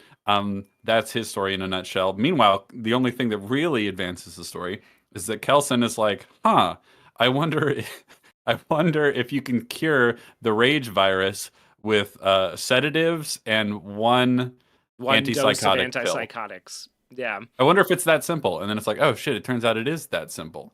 Wow, isn't that amazing? Do I want to fight to stay alive so I can share that with the world? No, I'm just gonna do my little dance and then end up maybe getting killed. So that's all that really I would go and share this with the world, but I've got to pretend to be Satan for this guy because he might kill me if I don't. And so after that happens, and now Spike is like, we did this little DLC, and now Spike and Freckle Jesus are on the lam. We're like, oh shit, remember Cillian Murphy? Remember Jim from the first film? He's still alive. He's with his daughter. It doesn't appear that his wife is still around. He's homeschooling her, and he's giving her a lecture on sort of like post World War II liberal, political philosophy. Why? It doesn't really It, seem it, to matter in this movie. Maybe it'll be a huge part of the next maybe it'll be movie. relevant in the next one. I'm not really, yeah, I don't know. Maybe because he's just trying to keep up some semblance of normalcy, but the kid wouldn't know. Like, why would she know?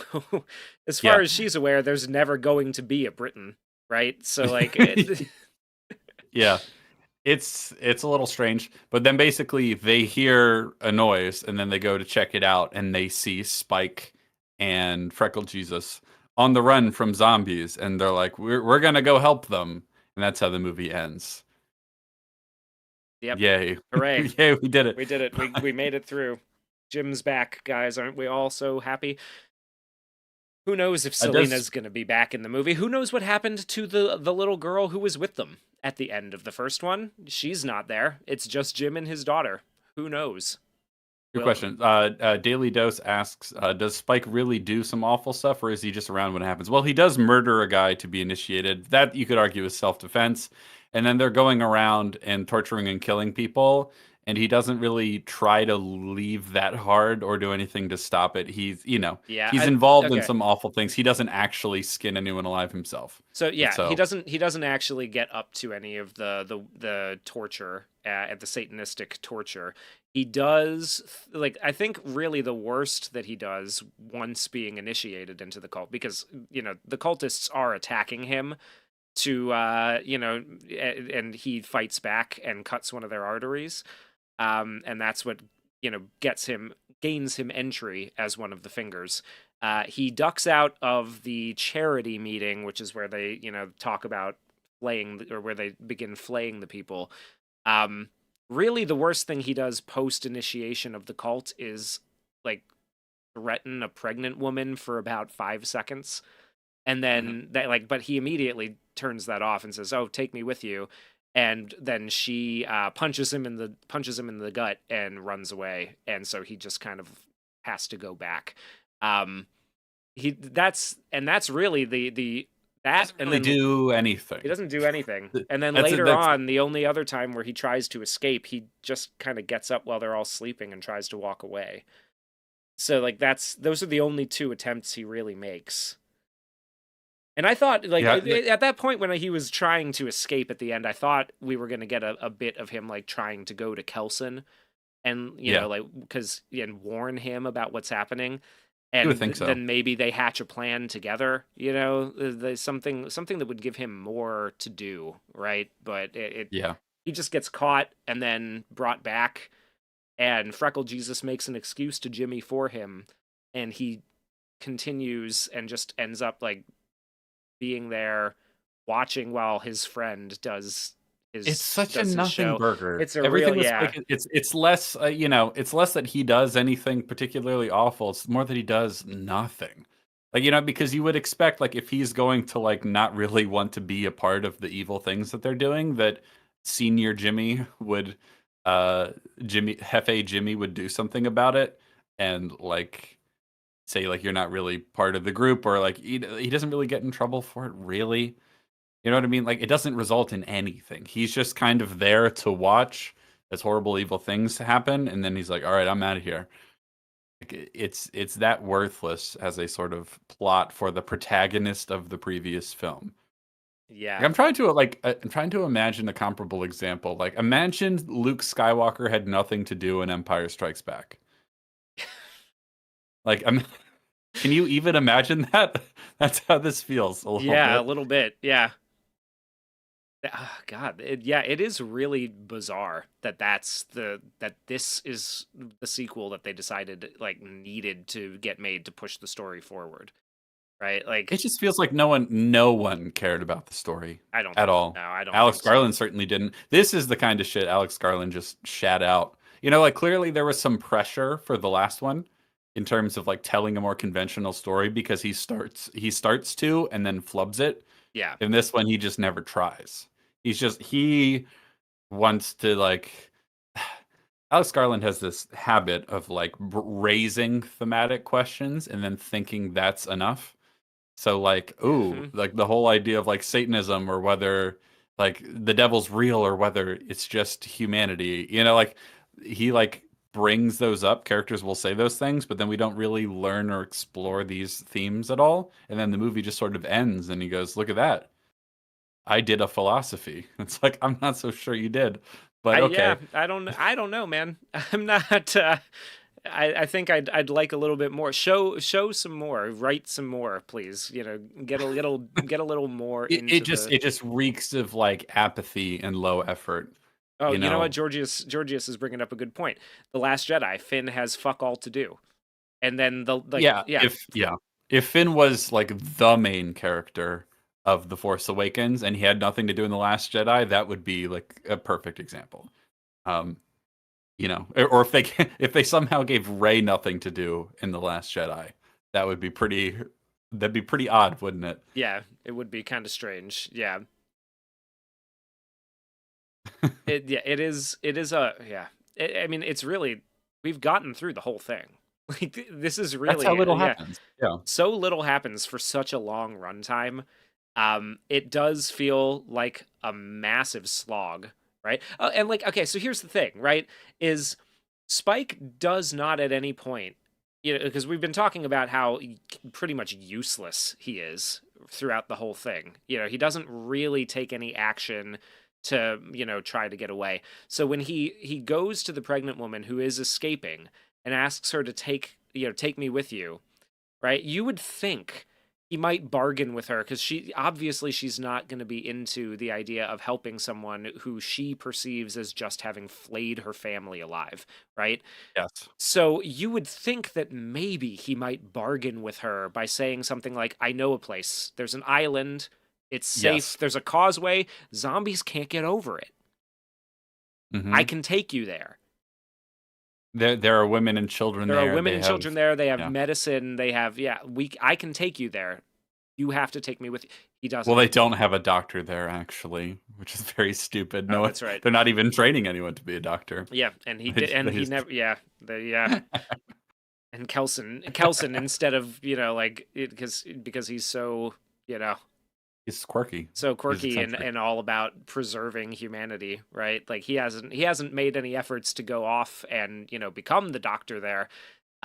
He's just busy building a temple made of bones and getting really friendly, giving lap dances to the alpha zombie that he drugged up Me and with my opium. zombie friend, we're palling around and we're having some fun. Like Oh, that's hey, actually, here's a great point. So, Jim, you're teaching your daughter all this stuff about, post-war politics in Europe from 1948 to 1959. you Maybe read you could, Karl Popper's The Open Society and Its Enemies, and you're just regurgitating that to your kid. Yeah, maybe you could be teaching her medicine. yeah, something useful, maybe. Yeah, like that. That would probably medical stuff, first aid at the very. I mean, maybe she knows that. I don't know. You could probably go a little further if you've got the time. Maybe that's the only book he has. I don't know. I don't, you would think anyone would have the idea that in a post-apocalyptic situation like this, you should probably focus on the hard stuff instead of like the humanities. Like obviously it's all important, but like come on, you should be teaching her how to do doctor stuff. Something useful would be great Yeah. instead of going like why is she doing a report on like post-Soviet politics? You know what I mean? Yeah. In homeschool. Yeah, I because don't know, man. she's asking him like, and what does any of that have to do with post-Soviet Russia? And he says, all I'm saying is on the exam, if you mention the Weimar Republic, you're likely to be scored better. It's like, so you are, and she's like, but Dad, you're giving the exam, you're setting the exam. It's like, so you're actively requesting that she waste her time learning about Weimar Germany? Like, okay, all right, Jim. I mean. I guess, so people are asking if the otherism that caused all the problems in Europe is mentioned. No, obviously not. It's about making sure that fascism, nationalism, and populism never happen again. That's really the important thing. Stop asking about the other one. It doesn't. It like Stop asking. stop asking. Stop pointing out anything wrong with the other one. It's just like he shows up and they're like, "Oh my gosh, you remember Jim?" And Jim's like, here is like the post World War II liberal consensus, and you're like, okay, Okay, and thanks, thanks, and also like thanks, I guess. a quick mention of Weimar Germany because relevance, and And then the movie just sort of ends, and what a pile of shit this movie is. I can't believe that it even exists. It doesn't really feel like it's even a movie. If I'm being perfectly honest. It's that it's so skippable. Like, okay, even if you're like, yeah, the story is weak or whatever in the previous movie, but like I thought it was fun. Like you can skip this one entirely. yeah, If you're interested in seeing how he concludes things, because apparently someone mentioned in the chat, apparently Danny Boyle's coming back for the third one. It's going to be written by Alex Garland again. I think he's going to give even less of a shit, probably. Um, but Danny Boyle, didn't care about preserving the sort of continuity from the first movie to the third movie, so he's not going to care about going from third to fifth either, or fourth to fifth. So it doesn't matter. None of this matters. All you really need to know going to the next one is that Samson is Professor Zombie now. yeah, like is that somebody has cured the zombies, and he may be dead, he may not be. I mean, somebody did mention this. I just assumed he was dead because he gets Yeah, I carried did too. off, but he gets carried But off by Samson. anything could But happen, he could obviously. be alive actually, for all we know. He could just maybe Samson infects him, and the patient has become the doctor. Like I don't know where this. It's pointless. It is a pointless interlude. There's no reason to watch it. Good for a couple laughs every now and then. I mean, Yeah, like good we said for earlier, like the Jimmy Savile thing, which is the one that really drew me in because I was just like, how in the fuck are we going to justify bringing this up after all this time, right? Like, and then using this as the imagery. The Teletubbies play more of a role in Jimmy's worldview than Jimmy Savile. it's it's pretty funny. In a meta sense. Yeah, Like it's like it does make me laugh that this is the movie they made. yeah. And that they're like, yeah, we're gonna release this. Oh yeah, people are gonna love it or something. Moon. Moon. Yeah, Oh, you see, that's how he remembered what the moon is, because he read a book that said moon in it once. he was just really obsessed with the moon. Moon. Yeah. I don't have a ticket. So It's it's entirely, almost entirely worthless, and that's kind of like fun and interesting in its own sort of way. But other than that, there's really nothing to recommend it. I think the spectacle, someone said that it's like, it's worthless spectacle. It's not especially good spectacle either, really. There's good spectacle in the previous film, I would say. There's filmmaking stuff in 28 years later that's legitimately fun and innovative and out there. He takes some big swings, Yeah, right? He visually, the swings for first the one is fences. far more interesting. This one is Oh, very 1000%. by the numbers, except for, and we teased this a little bit, and we didn't exactly get too deep into it, but the only bits with the iPhone, yeah, the only bits that took advantage of the iPhone technology to do any of that interesting looking visual stuff in this movie is like they strapped one to Samson's chest as he stumbles in a morphine He goes, psychosis through the woods and goes that's one of the only times that it happens. So we it's didn't even pretty really funny. use this. It's like it's funny in that like I can't believe that was what you took away from the what you Ah. saw the last guy do with this franchise. Like 'Cause no you, one cared. No yeah, one cared, and that's what makes this movie remarkable to the extent that it's remarkable at all, is that no one gave a shit about it lining up with the previous movie. No one gave a shit about continuing the story as it was set up. No one gave a shit about keeping the same visual style in terms of the camera it was shot on, in terms of the aspect ratio, in terms of anything like that, certain filmmaking techniques. We didn't use the sort of bullet time thing once. You would think like, oh, if you're doing a sequel to that movie, you'd probably want to keep some of the stylistic elements so it feels cohesive. No one cared. No one gave a single shit whether it lined up. They're just like, I don't know, we got a movie to spare in this little trilogy, so just We got do the whatever fund. you We got want. we got money. Just spend it. I don't fucking care. It's going to come out in January, and it's the stepping stone onto the one that we're going to promote more heavily because it brings back Jim.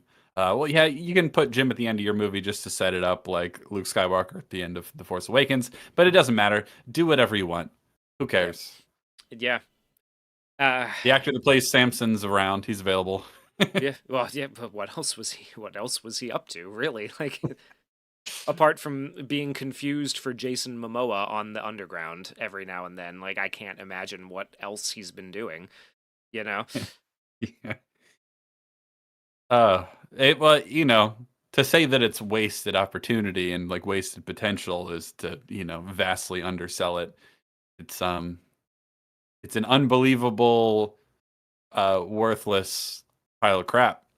Yeah. It It's terrible. It's so terrible. It's kind of funny, I think. Yeah. But I don't know how many people would get the same sort of ironic enjoyment out of it. But it's not Yeah. good, Yeah. and it is fitting the larger pattern of most things coming out now being Yeah, not if good. you have a movie theater that'll sell you drinks, this one could be relatively fun. If you have a movie theater that'll sell you drinks and you're into crappy movies with friends, like watching crappy movies with friends, this one might hit. It's a certain kind of it's a certain crappy. kind of Yeah, crappy. You have to like a very niche crappy, you know? yes, almost like Madam Web crappy. Ye- Not the same, not quite on that scale, yeah. but like the more familiar you are with these kind of movies, the more funny you will find how ridiculously worthless this film is. You'll be like, what? Like, I think this movie gets funnier the more familiar you are with Alex Garland. The same way that, like, Madam Web gets funnier the more familiar you are with superhero slop, right?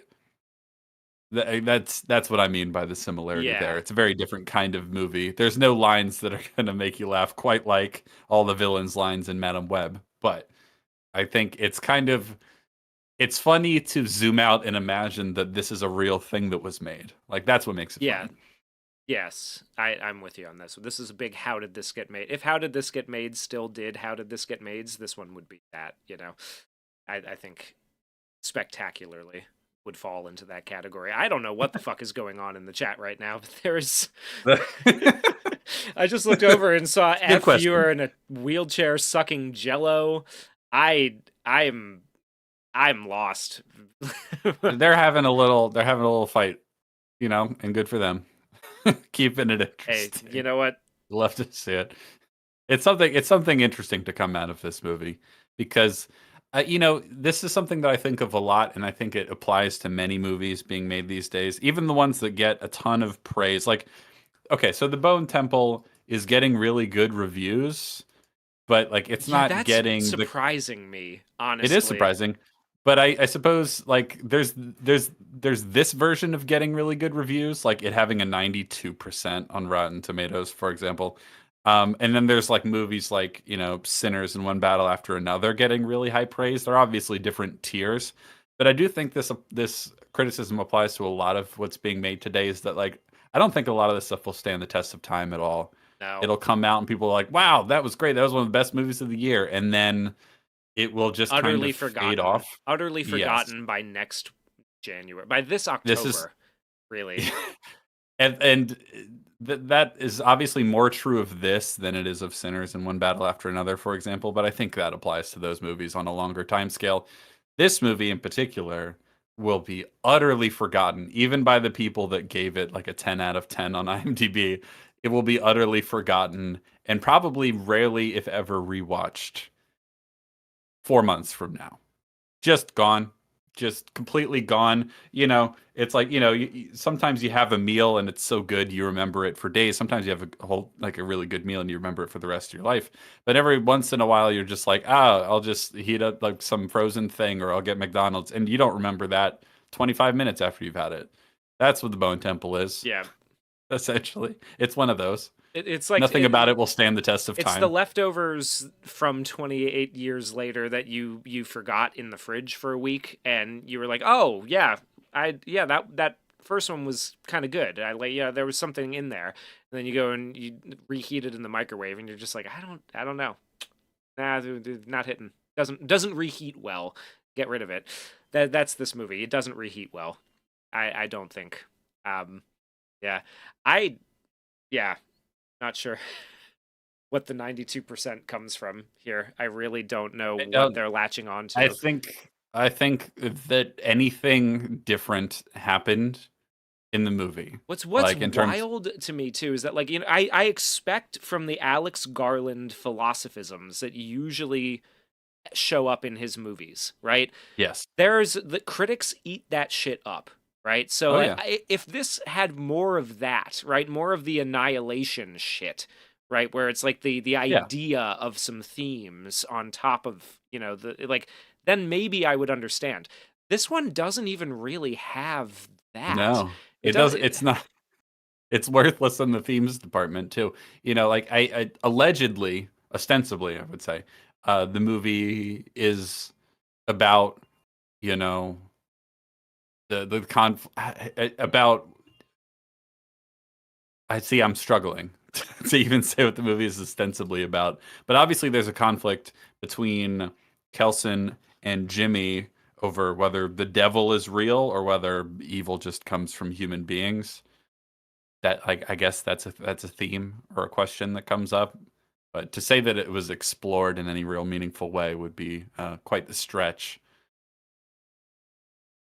Yeah, I'm I don't get. Is it making money? Because I saw somebody in the chat saying that, like, it's very likely the third one's not going to get made, and I'm wondering, is this like is this one of those movies where they spent $400 million because they Let's figured see. The Bone Temple has a budget reportedly of $63 million. I can't remember. Do me a favor, Hugh. You look up what the previous film had. But Bone Temple, $63 million, and then what does it have at the box office so far? It has 53. Woof.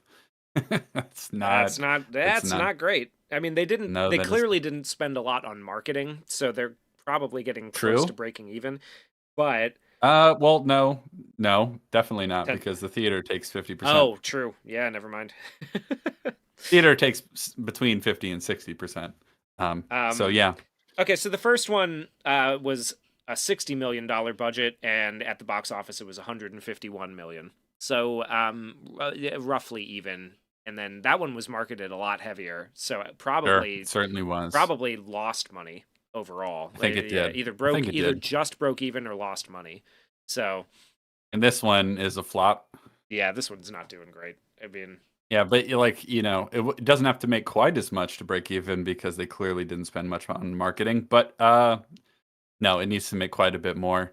I can't believe that this has a slightly higher budget than the previous film. That's very funny. yeah. And so somebody was asking, like, is it even shot well? Kevo was asking, is it even shot well? No, No, not particularly. I mean, it's not no, not poorly really. shot, right? Like, by any No, means, it's well, there are scenes that are there are poorly scenes shot. that are poorly shot, but most overall, it's just like by the numbers. Very mediocre, Yeah, average. it's a mid cinematographic experience. Very by the numbers. You colored it within the lines. Good for you. Yeah, It- yeah.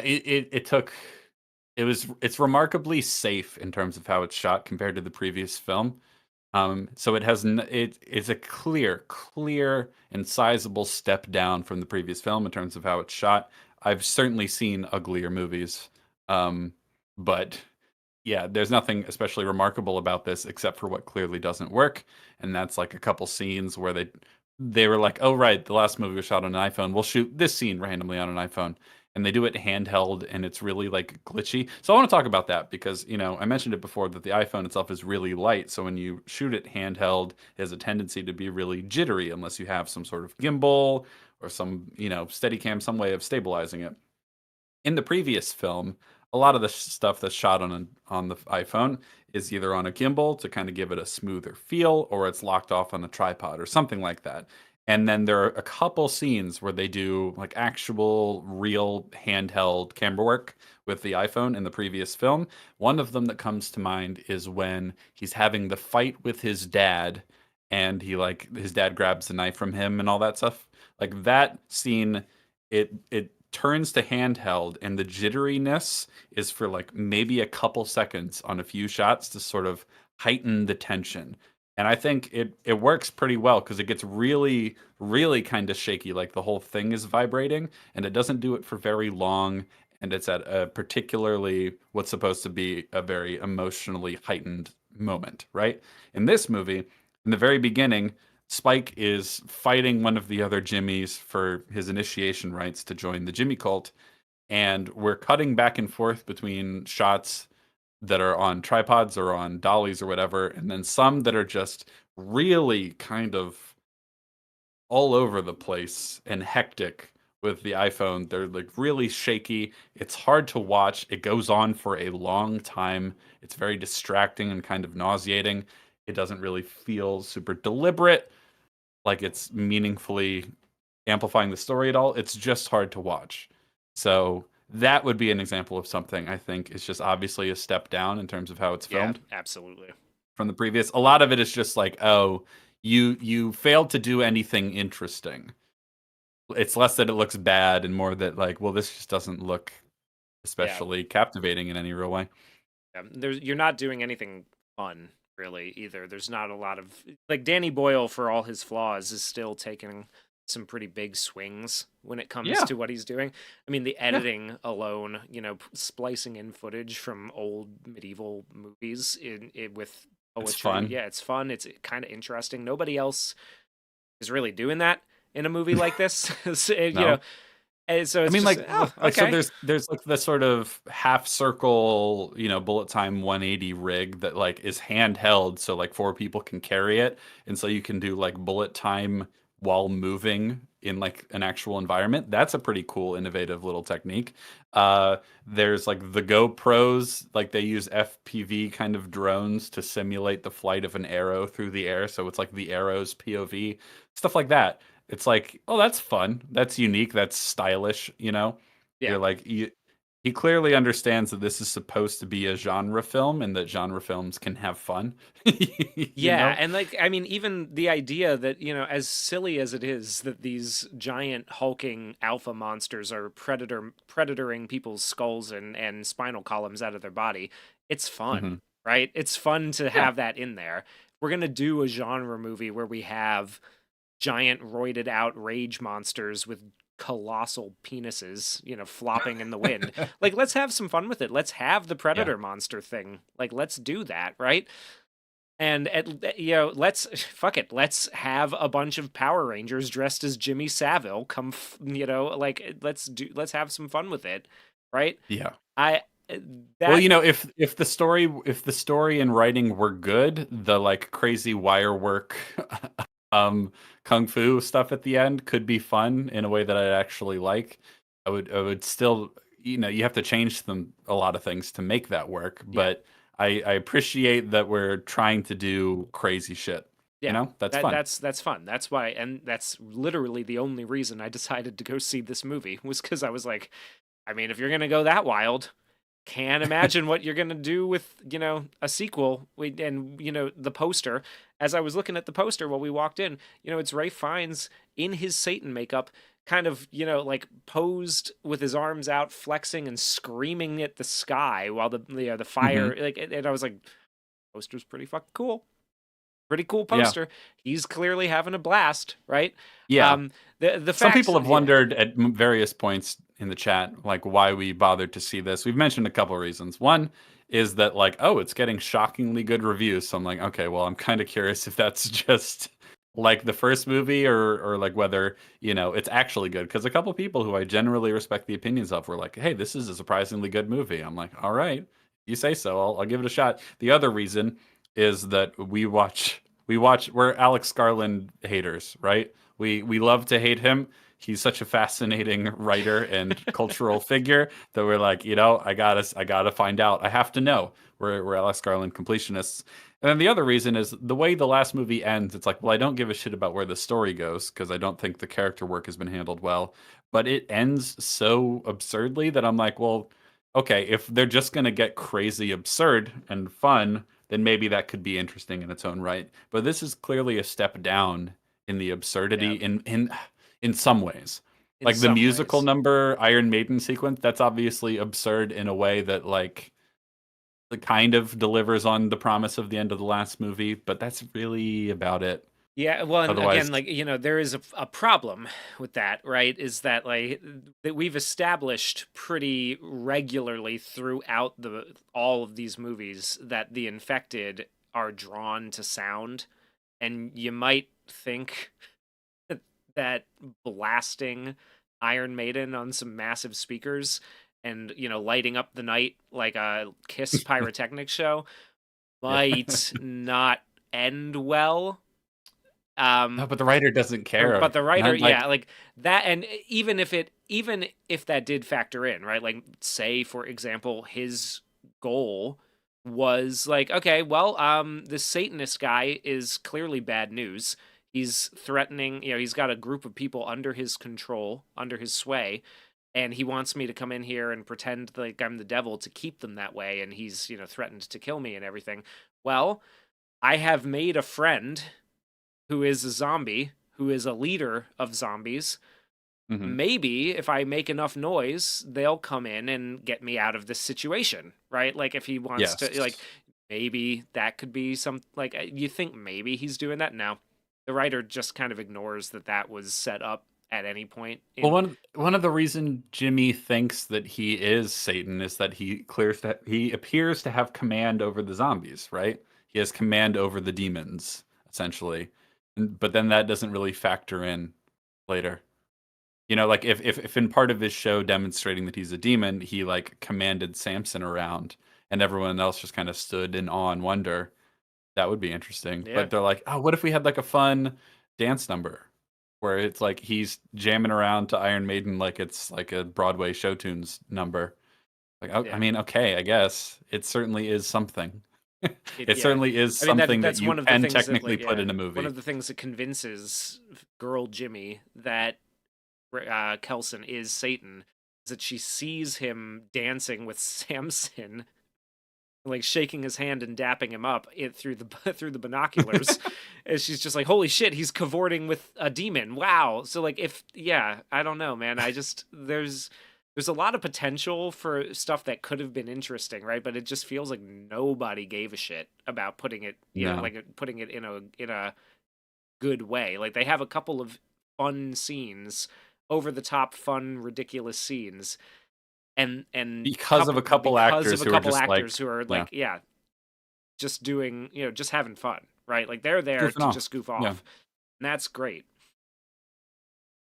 But So the thing that I feel like no matter really how well this movie does, they're gonna make the third one. Partially because everything about this feels like this is just an interlude between one and two. Between one and three rather. It doesn't matter what happens here. It's just like we'll give it to another director. Just do whatever you want, Alex. Just do whatever you want. Who cares? No one gives a shit. No one's watching. No one's counting the money. Just do whatever you want. And I feel it feels more like that than there was any attempt at all to like any intention of this demonstrating where things could go in the future or like what you have to look forward to or like is trying to carry the flame of the first movie. It's more so like just for this one, who cares? We want to make three movies because everyone loves the trilogy. So I feel like they are going to make the third one, even if this one flops. I just yeah, when inevitably this one loses all its money and turns into a tax write-off. yeah. Yeah. I Like they dumped it in January. They didn't spend any money on it. They're just like, okay, well, this one's not going to do well. We saw the test screenings, but It's Danny the Boyle's same going to come company. back. It's the same company as Madam Web too. It's Sony.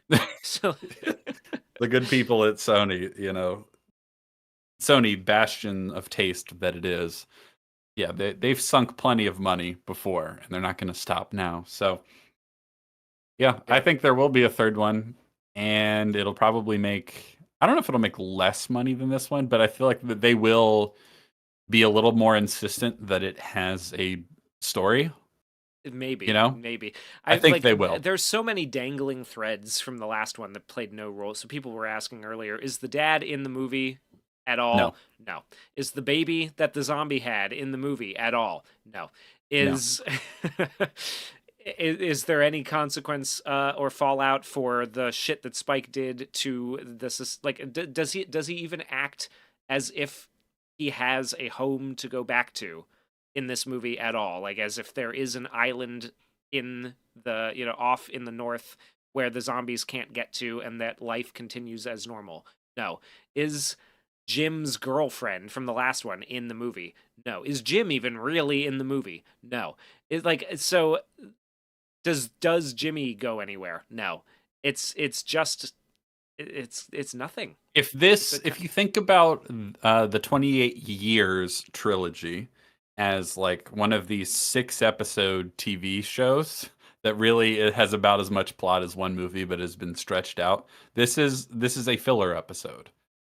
This is a like, we'll bait something at the end so that you'll stick around, but this Yeah. isn't one of the ones where anything happens. Yep. Yeah, you can That's the next one. you can miss this episode. You'll probably be fine. The next one Yeah. is the important one. This is Yeah. episodes 3 and 4 of a 6 episode mini series on Disney Plus. Like that's what it feels like the least important episodes possible. Yeah, it really. There's Yeah. a couple action sequences, and there's like, oh, this thing. Oh, remember this thing? You remember him, right? And Oh yeah. so Does the pregnant it's woman that Spike technically kind of rescues by allowing her to leave, does she end up coming back at all? No. She's just no, run off into the woods pregnant. Who knows what's going to happen to her? You would think that given that his entire adventure began because his mom was sick, right? That like yes, there might be something that makes him go like, no, you know, you're a mother. I need to protect you. Like that might factor in awaken, no. like factor in. No, doesn't do anything. No. How could uh, yeah, I mean, Jay, you're asking great questions. How could you assume that a baby that does not appear to be affected but that came out of an infected is safe to be around? You you couldn't. can't, but they do.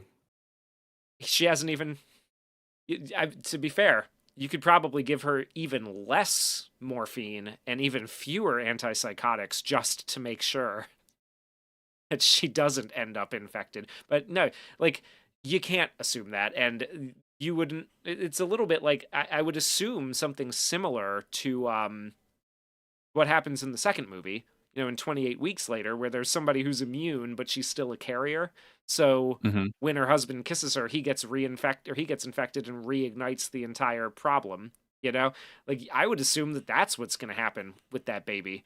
Is like the first time a little bit of her piss mingles with the water in the sewer cistern, like that entire community is fucked. Like we've lost it, and Spike did that. Like Yeah, you would think so. Okay, so Jen asks, but is it really skippable because, hey, we cured the virus? Like, will that be forgotten? So that's the most interesting question because, of course, that's obviously the only interesting thing that happens in this movie.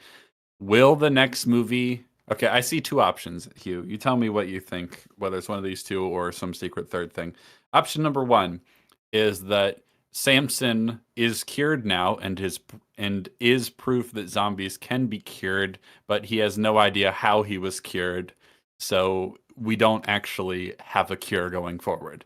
Or somehow he will know and they will have the cure and it will spread, and that's how the entire franchise will end. yeah, I don't know. Or like Kelson isn't really dead, maybe? Is that a Oh, remote that's an possibility option. that like That's an Samson option has too. nursed him back to health? Honestly, probably. And so he'll remember, and so there will be a cure. And see, that's the thing. I wonder if Alex Garland can end a whole story on a hopeful note anymore. Because obviously the first one did, but he is not the same writer anymore. That is abundantly clear, not just in terms of overall quality level, but in terms of general cynicism and miserableness. Uh, Do you think that this whole year's trilogy ends on a happy note? What could that possibly look like? I don't even know, man. I like that's a great question. Does it end on a happy note? Does it just you know, I mean, really, wouldn't it just be the way if Freckle Jesus, Jim's daughter, and the baby end up the only survivors and they're somehow like that's peace. Like that creates peace in our time. Wouldn't that just be the Alex Garland way? That Is would be the Alex Garland way. That like we can fix things, but the men need to step aside and get out of the way. That would be very him. yeah, That's for sure. and Spike has heroically sacrificed himself despite being the only way, that reproduction could occur at that point, right? Like I don't even know, man. I don't know where you go with this.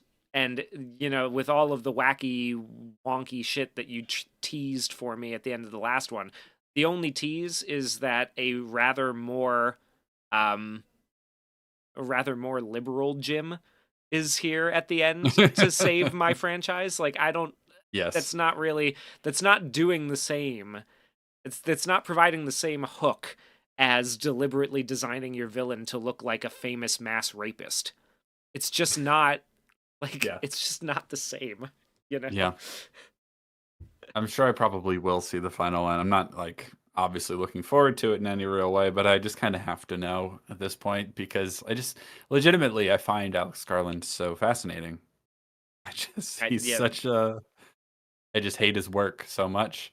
And it's of course he wouldn't be nearly as fascinating if he didn't make two legitimately quite good movies. That being 28 Days Later and Ex Machina, which are legitimately quite good. I still haven't seen Sunshine. That's on the and list to I mean, see. I guess technically Warfare, right? Oh, true. Oh, he didn't. That one's interesting in terms of how much credit to give Alex Garland for writing it because he co-wrote it with a guy who legitimately had a very similar experience.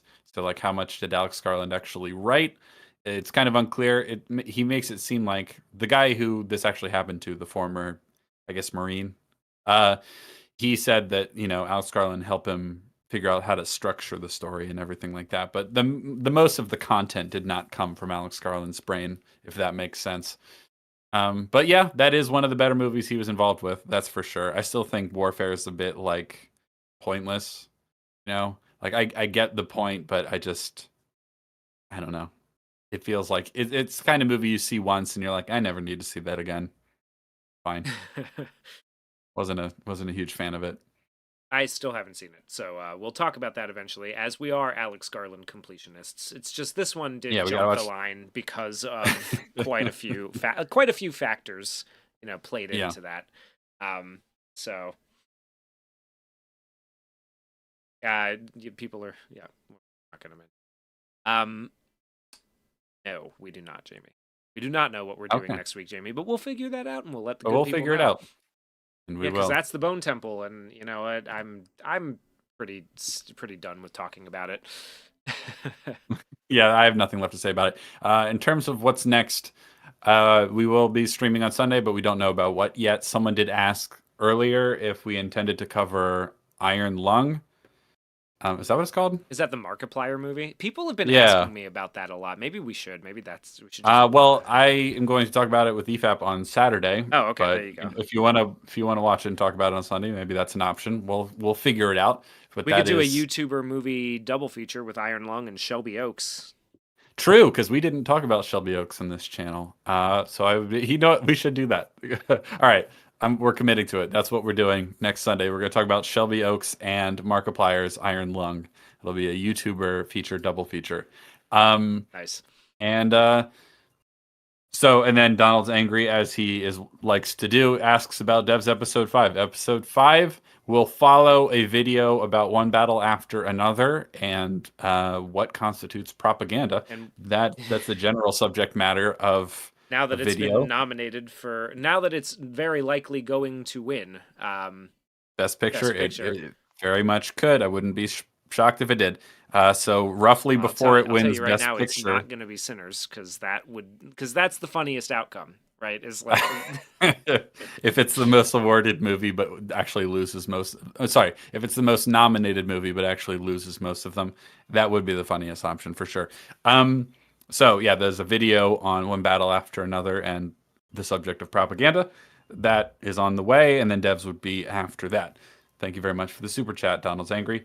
Matthew Leach says, "Hey guys, can you do streams for 2026 films from good filmmakers like The Odyssey, Disclosure Day, Werewolf, Godzilla minus zero? Is that actually what it's called? Minus yeah, zero? Godzilla minus zero is, yeah, I think that's what Um, the next one's. I mean, we're definitely going to watch Godzilla minus zero. I'm definitely I going to think watch that's Godzilla minus zero. That sounds fun because it's kind of a dumb name though.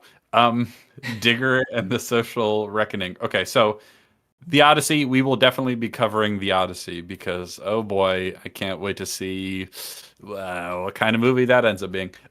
Disclosure Day, man, I watched the trailer and I was just like, this looks like really lame Spielberg. Nothing about it appealed to me in the slightest, but maybe we will cover it. That I don't know. Werewolf, maybe. I'm about ready to give up on Robert Eggers, but I should give him at least one more shot after Nosferatu. Maybe he comes Hey, back look, from it. man, Nosferatu was the big dud for me. You know, Yes. the other three have been good to Good. great. So Yeah, so I'm willing maybe to give him a pass on the yeah. script All that right. he didn't change since he wrote it in high school. All right, I'm willing to give him a pass on that one and hope it was a fluke. I would Yeah. like to see Werewolf. Yeah, So we'll probably yeah. talk about that. We'll probably talk about Godzilla minus zero. I don't know what Digger is except that Tom Cruise is in it. I don't know anything about that, but you know, if it's a big thing, we'll talk about it. You know, in general, what we'll talk about is a combination of new films that actually look like they're going to be interesting and good, like some of the ones you mentioned, or at least they'll be very, you know, they'll be the talk of the town, and older movies as we see fit, because you know we're not getting a lot of great new movies these days. So we're trying to review more older films. You'll get more Disney films. We'll eventually complete all of Alex Garland's filmography, all that sort of stuff. So yeah, Yes. those are coming down the pike, and especially for the Odyssey and things like that. You know, maybe we'll get The some. Odyssey we are definitely going to review because I have Well, yeah, but what I was getting to is that maybe we'll get some friends to join us and all that sort of stuff. oh yes, that would be Maybe we lovely. I shall. mean, I have a very strong passion for both the Iliad and the Odyssey, and I think we definitely need to talk about that, and you definitely need to read that at least. Yeah, I the got to read it Odyssey. before. When does it come out? This summer, I'm pretty sure. It's a Nolan special, so it's probably July. You know, July 17th. Yep. Yep. Okay, hold on, real quick. What is Digger other than an interesting poster? Digger is an upcoming American black comedy film directed by Alejandro Inarritu. Okay, yeah. that guy. Yeah. All right. Okay. An ensemble cast including Tom Cruise, Jesse Plemons, Sandra Hüller, Riz Ahmed, blah blah blah, Emma Darcy, etc. Okay, John Goodman. A dark comedy from that guy. Okay, why not? Sure. Yeah, sounds great. Anyway. Yeah. Anyway, we will keep you guys abreast of everything we are going to be watching during this year. And doing and talking about and making and all that sort of fun stuff. So thanks for joining us for this little DLC. And we'll see you next Sunday for Shelby Oaks and Iron Lung, Markiplier's. It's a YouTuber special. YouTuber, we'll see you then. Yeah, YouTuber collab.